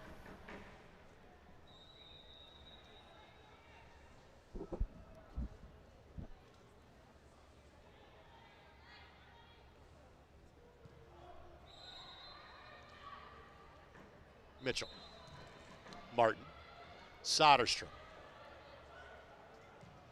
Flick forward here, flag stays down. Whitsitt. Couldn't work around the defender without the extended arm. Rayberger goes to the turf and draws contact. But in that system, that's what you want. You want to play the ball like Martin did, up through the midfield, up, back, and over. And in that instance, it was just in the final third that foul was committed. But those are the type of plays that work very well, and they have for Indy 11. They just need to maintain that possession in that final third.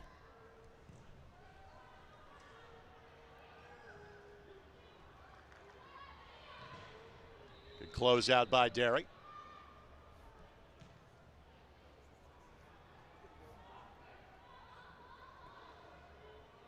Throw in front of the corner flag coming up for the visitors from King's Hammer. It's called pinning. If this was, a football game, you pinned it back on their goal line, and that's what they did. King's Hammer with 4 more to play for this one, 3 of those at home. Indy with 3 more to play all on the road. Opportunity here, great sliding tackle. Mitchell was in on goal and potentially saved a goal in that instance, but it was a nice little flick off by Addie Chester as she checked in to receive the ball on the outside of her right, and it's a brilliant touch just to give her the opportunity to continue that run. Right idea here for King's Hammer, but again, great effort to keep it in play, but only for a minimum amount of time. Indy can to some degree kind of empty the tank on this one, just because again, they don't play again for 6 days. And time is on their side with being able to rest. 3 games left, and thereafter that second game, they have that 9-day stretch, as you mentioned. So plenty of time that they can recover. And again, the depth of this group is frankly unmatched around the league. Without a doubt. Indy may want to charge admission for an inter-squad scrimmage at some point next year between Team A and Team B. Their top 22 are all pretty good. Oh, yeah, you can definitely say that, especially, knowing who Indy 11 has out today, as we mentioned earlier, with numerous amount of players that are, scoring multiple goals. And but like you said, haven't missed a beat with this depth. Well, I do want to note there was one change at that we didn't catch. It's Elle Britt. It's important to know her because she plays at Indiana University. So she was a starter when these teams got together 3 weeks ago. She is now entered in the midfield. And researching for this match, cool note, her mom played at IU. Her dad, a football player at Indiana University. So she is carrying on the family tradition. Of course, the Indiana women's program had a great year last year, making it back to the NCAA field. A little bit of miss-hit there. She had a runner, Aaliyah did, on the far left side, and she just hit it too far inside. Opportunity for Donovan. Donovan's got player to her right, plays it that direction. Townsend cuts it back. Grace Barr was there and frankly not too bothered by it. Now a long distance ball again, Mitchell using that speed. And Bain, no problem ranging back to cover that one. Good find here, but Britt worked her way around Soderstrom. It was a good effort there by Barr, trying to place that ball just on the outside and, you know, going opposite to hit Katie Soderstrom. On the cross, White couldn't get there in time, but not out of danger just yet. Lifted up and over the bar. Again, that looked somewhat innocuous on the cross, but White made it threatening. She did, and you know that's what good forwards do. They're going to try and get anything and everything. If they can't get everything, they just try and get anything on the ball. And defensively, Indy 11 was able to make sure that she didn't get down on that ball, and that's why it kind of popped up. But that was a lucky one for sure. The work by Derry. Quickly repossessed by Kingshammer. And then Indy does the exact same thing.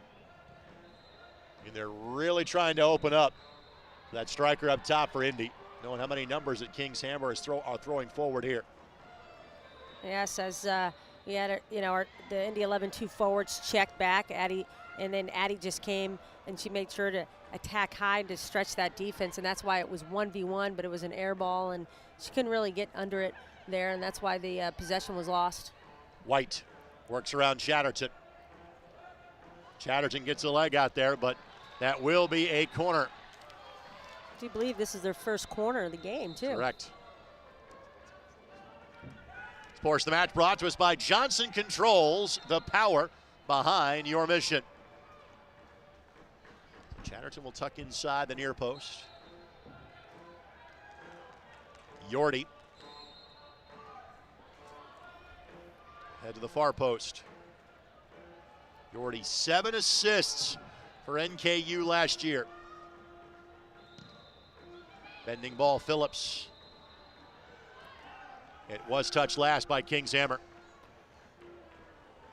Indy 11 was playing zone there on the 6 and making sure at the back post as the 3 runners came running in that they were all marked as well. And Aaliyah Martin did a good job in challenging that first one, making sure that there wasn't going to be an easy, clean hit on the ball. And I think just her challenge definitely messed up the opportunity to get ahead on, get ahead to make sure that the ball didn't go on frame. The last chance to watch the Indy 11 women at home this month, but there's still 2 opportunities to watch the men. The men who have not lost a match in any competition since April the 13th. Each of the next 2 Saturdays, San Antonio, then Orange County. Indy11.com/tickets always has more information. You can watch those matches on ESPN Plus and My Indy TV as well.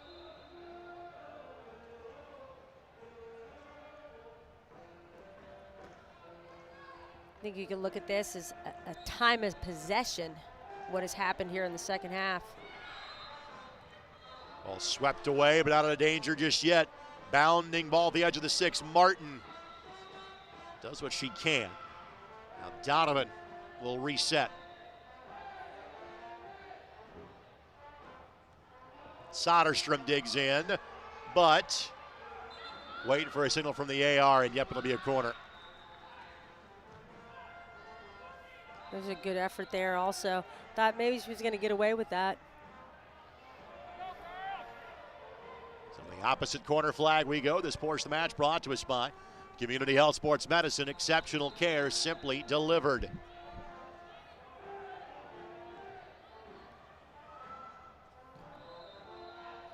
Back post, and Phillips did not get to it. Net's open, but again, a lot of traffic in blue in between, and with that, we'll go to the opposite corner flag for a 3rd corner in the last 5 minutes for the visitors. And this is, frankly, the most kind of aggressive stance they have taken during the course of this match. Right, back-to-back corners here, 3 corners in literally a matter of minutes. When you go to clear the ball, you got to get those hips turned, make sure that they're pointed upfield, up and out, not just out, because like this, they just gave up that extra corner kick. And Phillips didn't get to it, but ball knocked to the side, and this has turned into a defensive shell drill. Yordy's getting her steps in, going from flag to flag. She definitely is. She's been serving in some great balls, so Indy 11 has to take the initiative of being first to the ball. Kate doesn't need to, as a goalkeeper, unless it's coming inside that 6, there's no need for her to kind of go astray. Have your defenders clear that out. Get a body on King's Hammer and just make sure that you can clear the ball. Yordy spent a couple of years playing at U of L, so she knows several of these Indy 11 players very well. Steers this one in, headed down, not much to it. Simmons was the player that got to it, but finds a bit of space, deflected away by Otto, just punted by Soderstrom. Now where will that ball land? Well, it landed still in the field of play, so not exactly a point to the flag just yet. And finally Soderstrom buys a moment of relief by playing that ball towards the Gatorade cooler. Exactly, and initially, I think Coach Paul Nicholson was looking for a handball off that, but I don't think it was a chicken wing that. I think the player turned. Yep. Yeah, so she turned away from the ball. I think that was a little bit, on a prayer, trying to get a handball, but it was a good job in just getting the ball out that time. See 2 players by the 4th official for King's Hammer, and 2 heading that way for the Indy 11. So both teams about to get some fresh legs into the scenario, and Galley, who's been largely observing for the last 5 or 6 minutes, quickly plays that one to the midfield stripe. Derry, again with a foul. That's she and Britt colliding. She doesn't mind tying up a player in that instance and making sure that there's nothing that's going to be gained. She knows she can do that until she sees a yellow. So exactly. She's going to keep pushing that envelope. Amelie has played a lot as a sub for the Indy 11. She played the last 30 minutes, and much like the remainder of those subs, did a really solid job in the win against Racing Louisville. Britt, no problem withstanding the pressure of both Chester and Pelkowski.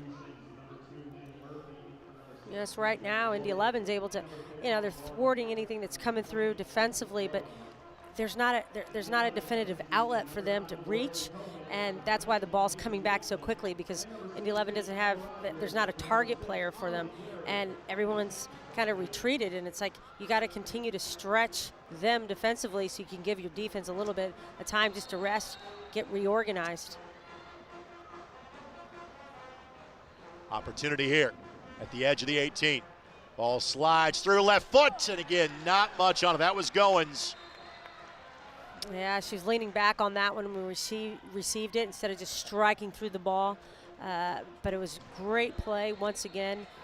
Not, overcommitting on White there instead of just being patient. And the 11 needs to make sure that they, don't have an unnecessary turnover or defensive lapse, especially this early in the half. Goins, one of the older players. She's a couple of years removed from playing her college soccer at the University of Dayton.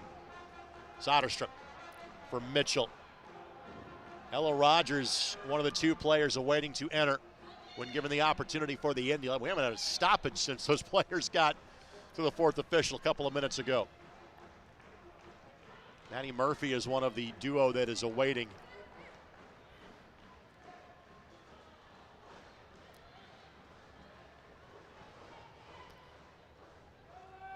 Yeah, Leah Martin so smooth on the ball there, just constantly has her head up, looking around, seeing what is her best option. It's a good outlet there. Derrick. Mitchell. Excellent ball. Yeah, right idea. Yeah. Just again, Chester had just kind of broken off, and now we will see subs for both sides enter. This match is brought to us by Alpha Health and Wellness, official Indy 11 W League team chiropractor. So a pair of subs for each side. And Ella Rogers, who is the club leader in goals scored this year in 5. She's done more of that than she has in previous years. But she has always seemingly later in minutes played, which is the case this year. This is the rare match where she comes off the bench for the Indy 11. She has frequently worn the captain's armband for this side. She played the last 3 years at Xavier, then made the move after the fall semester to transfer to Arkansas.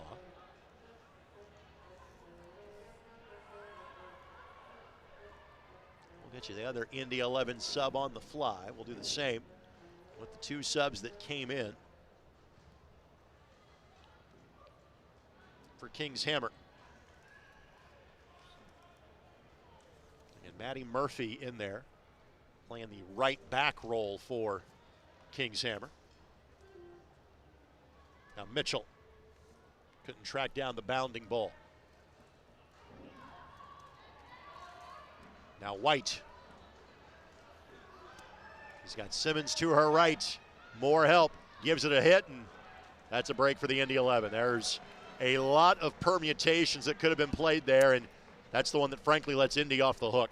Definitely so. She had numbers going forward. It was a foot race, and you had a great opportunity actually with who was it there, Maddie Murphy, overlapping. And I thought for sure she was, maybe just waiting for that extra stride by Murphy coming out of the back, and she could have dumped it off to her. But it was nice that she did not see that run for the Indy 11 women. Lauren Flax also in for the first time off the bench. So 3 subs have been used, and Ella Rogers went to the ground, and it's deemed she committed the foul.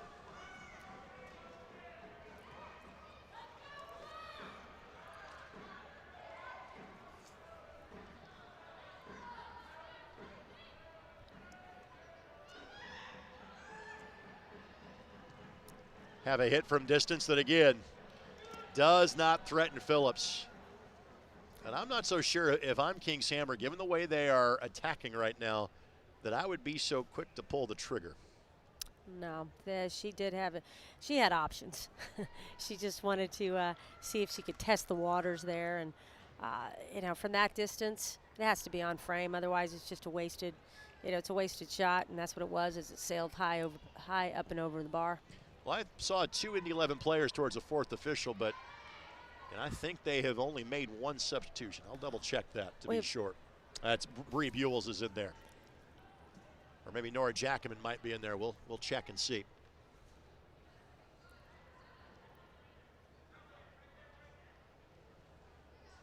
Ball finds Barr. Again, she is closed down quickly. Opportunity here.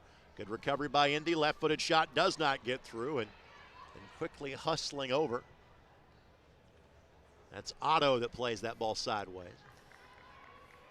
And I think defensively they're talking about that in the back as to what to do in that situation. And when in doubt, just get the ball out. There's no need to try and dribble it out of the back in that situation. Like I said, in that situation.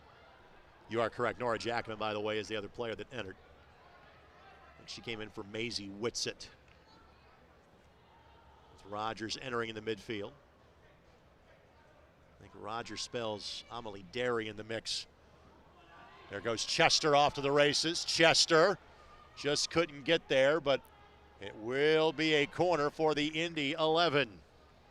It's the best of both worlds right there. If you're not able to get something out of it as a shot or create, it's just that a goal scoring opportunity. Now you're giving yourself a chance.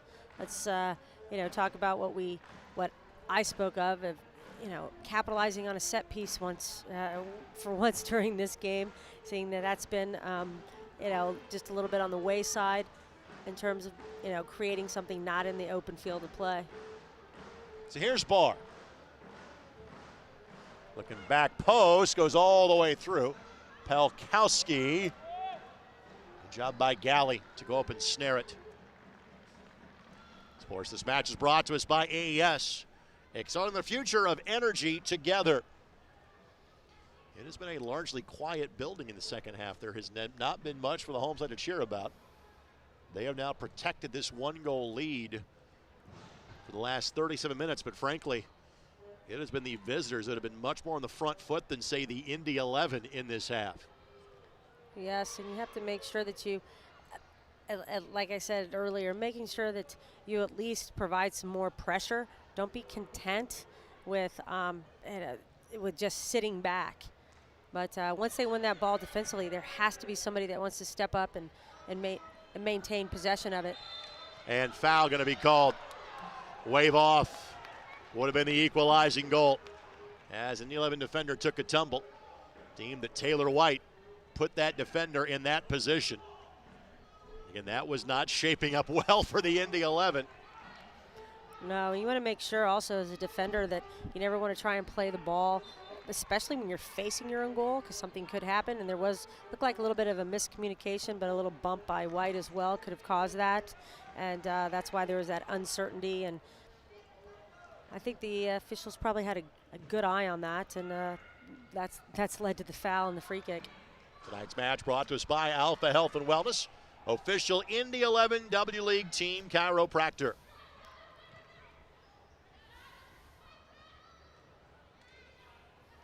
Chatterton's nod for Rogers a bit errant. Martin sweeps it clear, and Phillips kept moving her feet the entire time to stay lined up behind that ball. Good fundamentals by the former and recent Cathedral goalkeeper. And Britt had a nice ball into White. She literally lifted it over 3 midfielders, and that's why they were able to get something out of that, and they dropped it back to her for a shot. Chester works around Britt. Defender takes a tumble behind the play, leaves the door open, but Bain the read, and now can flip it the other direction. Yeah, she took a little spill there in the midfield. Could have been a little turf monster there because there wasn't a defender around, and that could have been an easy, going into a 4-on-3 numbers up advantage, and Indy 11 lost possession of the ball. There are a lot of lines on this field. They'll be playing Ultimate Frisbee in here on Saturday night when the Indianapolis Alley Cats take to the pitch. Restart coming here for Indy. And a sub coming in for Indy as well. But that is Otto that is exiting. So Hadley Snyder, who was scheduled to start, but she and Chatterton ended up flipping roles in tonight's match. So Snyder played at the University of Louisville the last couple of seasons. And frankly, she has gotten something here that she has not gotten at U of L much the last couple of years. Playing time. She's top 5 in minutes played. Not exactly the best of setups for the Indy 11. Leads to an immediate counter by King's Hammer. Great job by Barr just to get a toe poke in there. Excellent. She timed it perfectly. Here's Murphy working around Snyder. Again, that was a little dicey. That was. If she would have gone down, that I easily agree. would have been. Yep. She fought through that, and you have to think offensively. Hey, if I get touched from behind, I'm going down, and that can't happen. You can't give up that opportunity. You're crisscrossed her. She dove in. Not a good idea. Good give and go here. Again, Barr got in the way, and then Phillips got just enough. And the follow-up back post sails wide. And this is as much as we have seen the Indy 11 on skates in a long time. Exactly, and Kate Phillips, she showed up big there. Got a little bit of a hand on it, but they were Indy 11 in that instance. They can't chase the ball. They can't ball watch at the same time either. They have to make sure they stay with the man and they don't dive in. When talking with the Indy 11 coaching staff before the first time these two teams played, they knew that King's Hammer had a pretty good club put together this year, and that has obviously played out the 2 times these teams have played, which knowing they play a 3rd time at Northern Kentucky next week puts all the more emphasis on trying to hold on to this lead and give yourself that cushion where, again, if this score holds, if this margin holds, Indy has effectively a 2-game lead on everybody else in the division. In other words, you got one to play with. And they can breathe a little easier and make sure that they can, during these restful times in between games over the next few weeks, that they can work on things.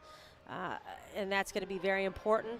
If they're, like you said, if they're able to hold on to this and then get into the postseason. Here's Donovan. Donovan nudge in that direction. We're going to see our first card of the match. So yellow to be shown. You can call that as you may, kind of like an accumulation of fouls, and she just happened to be the one on the end of that one. Nora Jackman will be shown yellow. The Big East Freshman of the Year, playing for the Butler Bulldogs from Knoxville, Tennessee.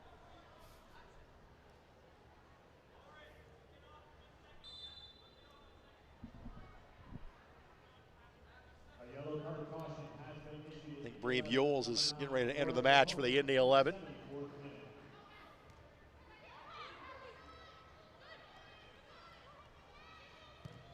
And this is heading our direction. I'm not sure we've seen a ball this close to us in the 3 years we've done the games up here. I don't think, I'll have to agree with you there. Up in the party deck. It's a great clearance, though. Very effective. Chester. Mitchell. Just a bit wide for Soderstrom. Initially, great composure out of the back, working it, making sure to get those angles. The throw-in coming here. So what I have noticed is passing lanes for Indy 11 have literally shut down through the midfield, just coming out of the back. So they have to make sure that they're playing the ball a little quicker or showing a little faster.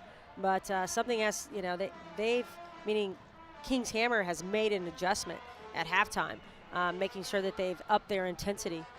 And it's showing through this, the first 20 minutes here. Almost 30 minutes of the second half. 30 minutes now. Yeah, frankly, King's Hammer has taken it to Indy in the second half, and they've had some opportunities that they simply have not converted on. Kind of the same things you would say about Indy in half number one, where this could have been 2-0 or 3-0, but it's still a 1-goal difference, and Phillips hustles over. It was a nice job by Kate Phillips there, holding her line and making sure that she only committed when she knew that she had to, and it's a good job.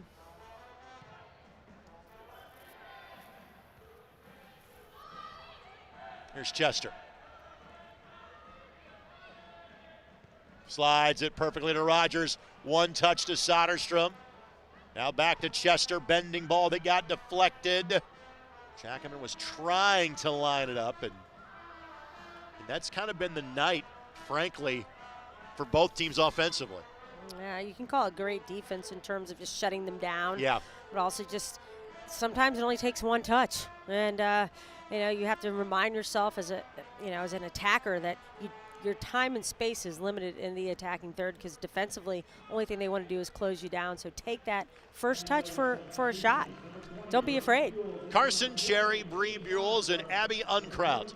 The remaining three field players all check in for the Indy 11.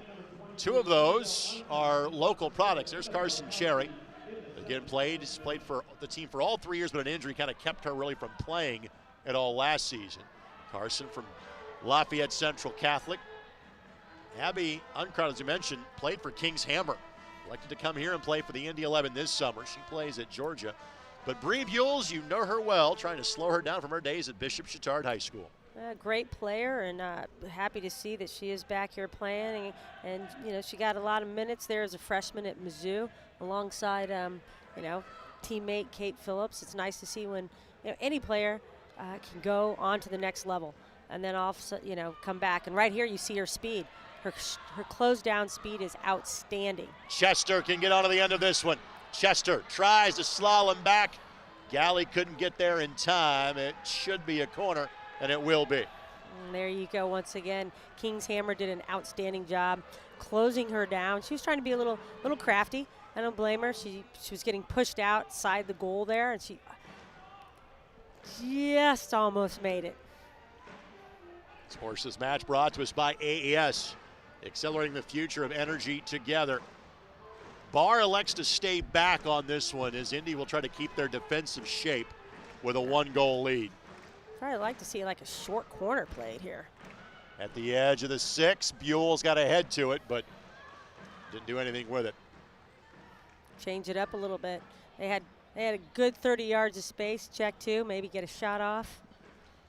You mentioned her playing time at Missouri last year, 3 goals and 2 assists. Bree had 26 goals in her last season at Chatard. She is the second leading goal scorer in that program's history. But to put this in perspective in terms of local talent, Delta, Central Catholic, Chittard, Brebeuf, Cathedral, Noblesville, all represented in tonight's Indy 11 lineup.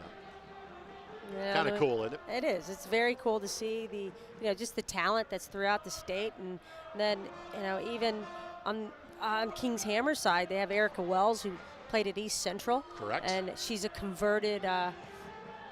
Oh my goodness, Murphy steered that one in and nearly headed on target. White has a knack for goal, and she was just trying to literally get ahead on that one, get her head on it. But as I was saying, and then you have Maren Weiger, who's back up, out of North Central. She's on tonight's roster, and getting back to Erica Wells. Yeah, she plays as a defender, and she was an excellent goal scorer out of East Central her high school career.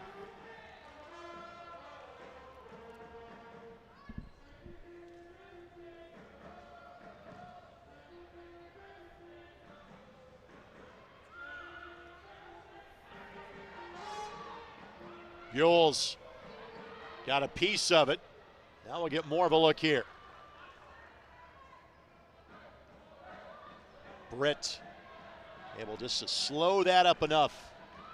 Excellent job there by Bree, making sure that they're going to maintain. Indy 11's going to maintain possession regardless, so might as well ride that out. Little, take your time getting to this throw in. Deciding, that extra 30 seconds might bode well going down to the final, 10 minutes of the game.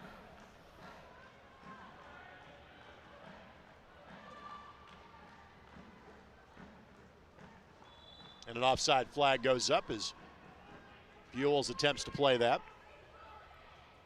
Indy plays in Lexington next Tuesday. Quick turnaround for King's Hammer. They play on Saturday against Racing Louisville.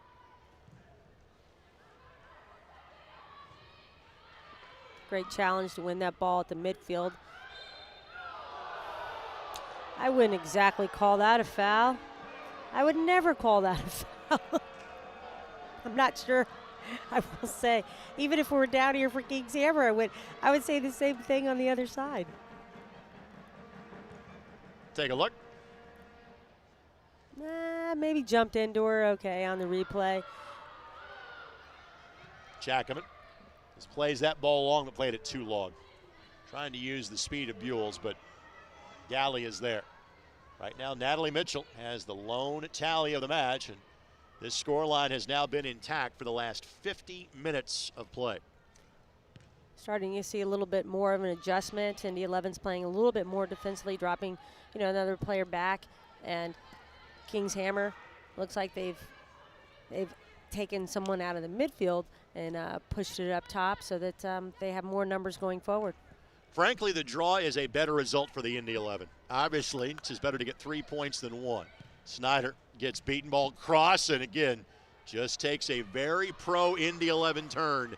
Not sure if Chatterton played that ball on purpose that way or not, but worked out just the same for the Indy 11. Yeah, it was a good thing she was there because on the backside there was a King's Hammer player. Have a hit from distance, up and over the bar, no touch there. And again, King's Hammer, that wasn't a bad shot, but they had been a little too content at time, I think, to let it fly from 20 yards out when maybe there's better opportunities there. Yes, and Kate Phillips does an excellent job in making sure that she had that covered. She's a very athletic goalkeeper, and there's not much that's going to get past her on the ground or definitely in the air. This match is brought to us by CareSource. So much more than health insurance. Phillips on the restart. Chatterton a boot. Uncrouched. Juggling through traffic. Great touches there and composure. That's a foul.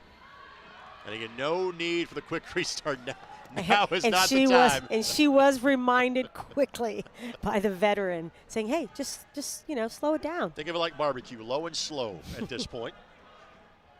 Shannon Krogan will enter. Shannon, another one of the players that plays at Northern Kentucky for this King's Hammer program.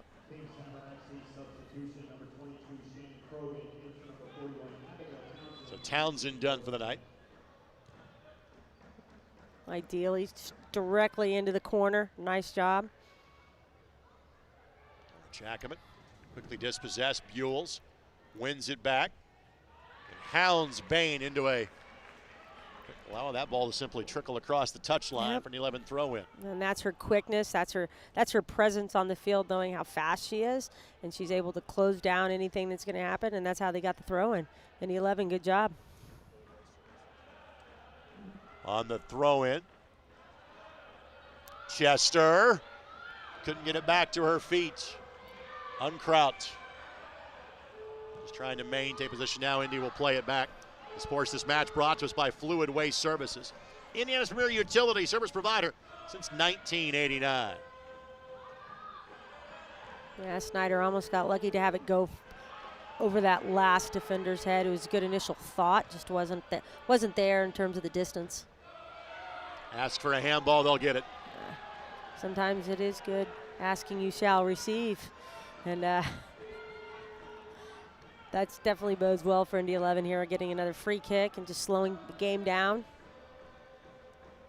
Our final 5 minutes brought to us by Johnson Controls, the power behind your mission. Well, this has not been the prettiest of games for the Indy 11. Credit Kings Hammer for their roster and their ability. But again, it's going to look awfully good in the box score if this score is able to be maintained. Like I said, Indy won 1-0 against Kings Hammer last year, but that was a completely different tenor of match. That was one where Kings Hammer's kind of hanging on by their nails to stay in that game, and Indy was kind of smashing home late. Here, Indy, I wouldn't say dictated, but had better opportunities in half one. Clearly, Kings Hammer has been the team that has been leading the charge in half two, and now a foul along the back line goes against Kings Hammer. Yeah, a little too aggressive there, trying to get through, and that's unnecessary for Kings Hammer, especially when you have the ball and you're getting into attack, and you're down 1-0. So you have to make sure that you use your head, and that was not foul, unsolicited there.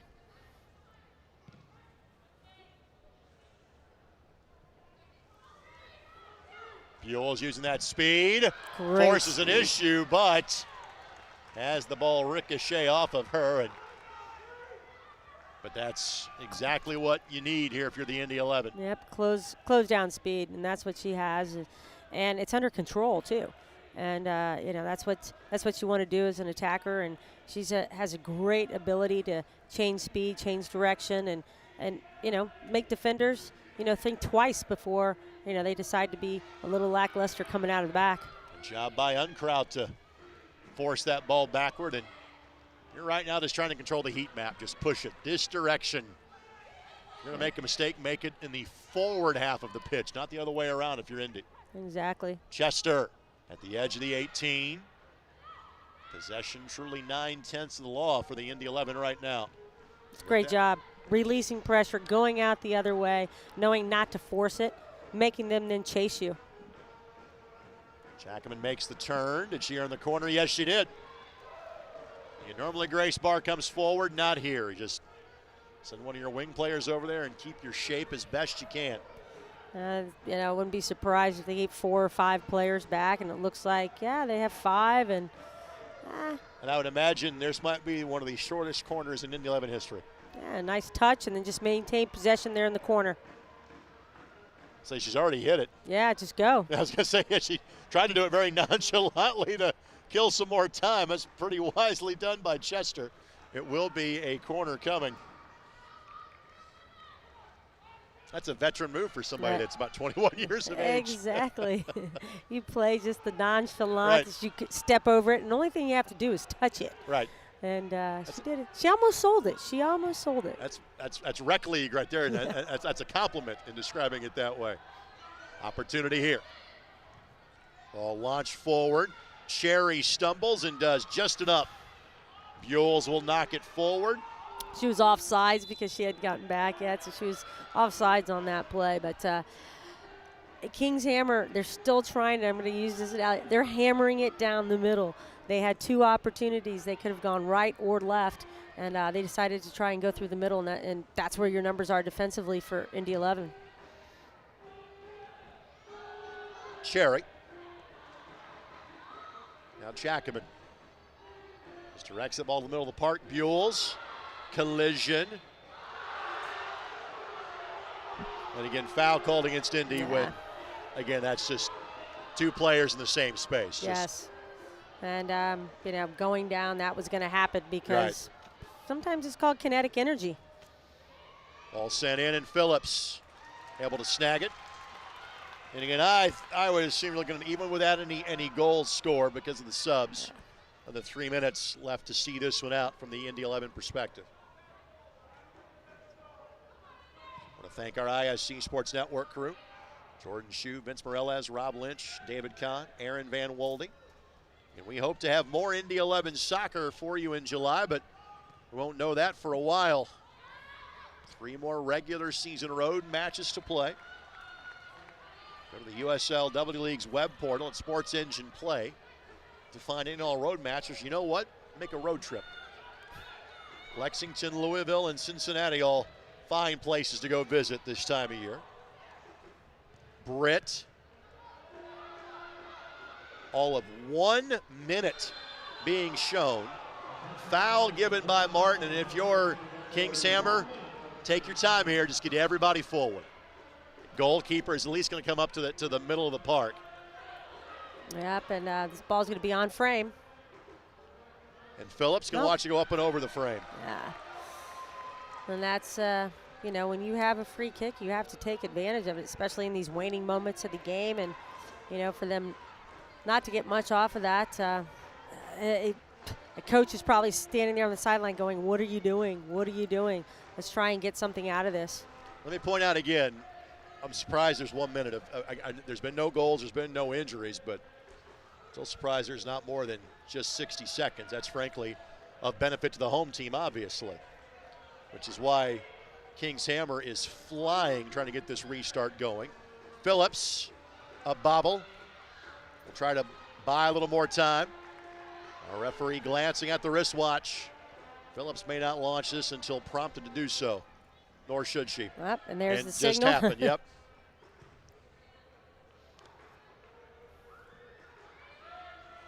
Buells wisely will shepherd that across the touchline, and that's that. And they are very excited because that was a tough game. That was a very tough game, and we knew that that's what it was going to be, right? Credit King's Hammer. Again, Indy has scored at least 3 in every match this year until tonight. But importantly for Indy, they scored 1 more than King's Hammer, and that was enough. 1-0 the final score in this one. Tonight's match on the ISC Sports Network brought to us by Community Health Sports Medicine. Exceptional care simply delivered by Alpha Health and Wellness, official team chiropractor for the Indy 11 W League. By AES, excelling the future of energy together. And by CareSource, so much more than health insurance. Angela, final thoughts on this one? Well, as we predicted, especially coming into in this second half, intensity was going to be, amped up a little bit, and that's what King's Hammer did. Hold strong for Indy 11 defense. They didn't make any unnecessary errors, and we talked about that as a key, that they had to make sure that you didn't have any errors, and especially after what happened in the last meeting of giving up an own goal, giving up defensive breakdown. So although they weren't able to put something, put more goals up in the second half, it didn't matter because they were already up 1-0, but defensively they did a good job and thwarting anything that Hammer could actually throw at them. Indy is 2 matches clear of everybody else. The math could work out where they have clinched a playoff spot by the time they next play on Tuesday. Simply put, if they win 2 of their next 3 matches, they are postseason bound for a 3rd consecutive year. As of now, this is our final broadcast of the regular season. If there are playoff matches here, either at Grand Park or Carroll Stadium in July, we will have them for you. But for now, goodbye from Westfield. Indy11.com always has more. Click on the W League tab or download the Indy 11 app. For Angela Mary White and our entire ISC Sports Network crew, this is Greg Rakestraw. The Indy 11 win again, but they do so in a grinder. They beat King's Hammer 1-0 on the ISC Sports Network. For over a century, Indiana has been the destination for sports innovation and the state where champions are crowned. Now, we're entering a new era with Sports Tech HQ, a place that inspires innovation and invests in entrepreneurs who are changing the game, one startup at a time. Welcome to the crossroads of sports and technology. Sports Tech HQ, home of the game changers.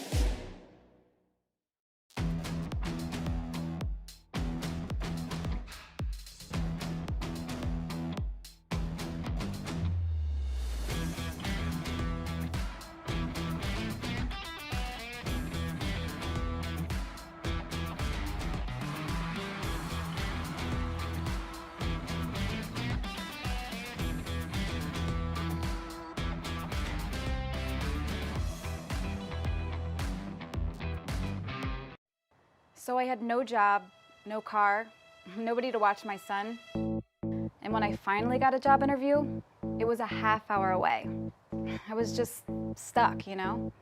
Then one of my friends told me to call CareSource. I was like, my health insurance company? We helped Becky with her resume, arranged daycare for her son, and even set up a ride to the interview that helped her get the job. CareSource is so much more than health insurance. AES Indiana is dedicated to providing you with smart energy solutions that power our lives. Our energy efficiency programs help you save energy and money. From rebates on lighting and smart thermostats to appliance pickup and recycling, you can take advantage of cleaner, more cost-effective energy solutions right here, right now. IPL is now AES Indiana. We are accelerating the future of energy together.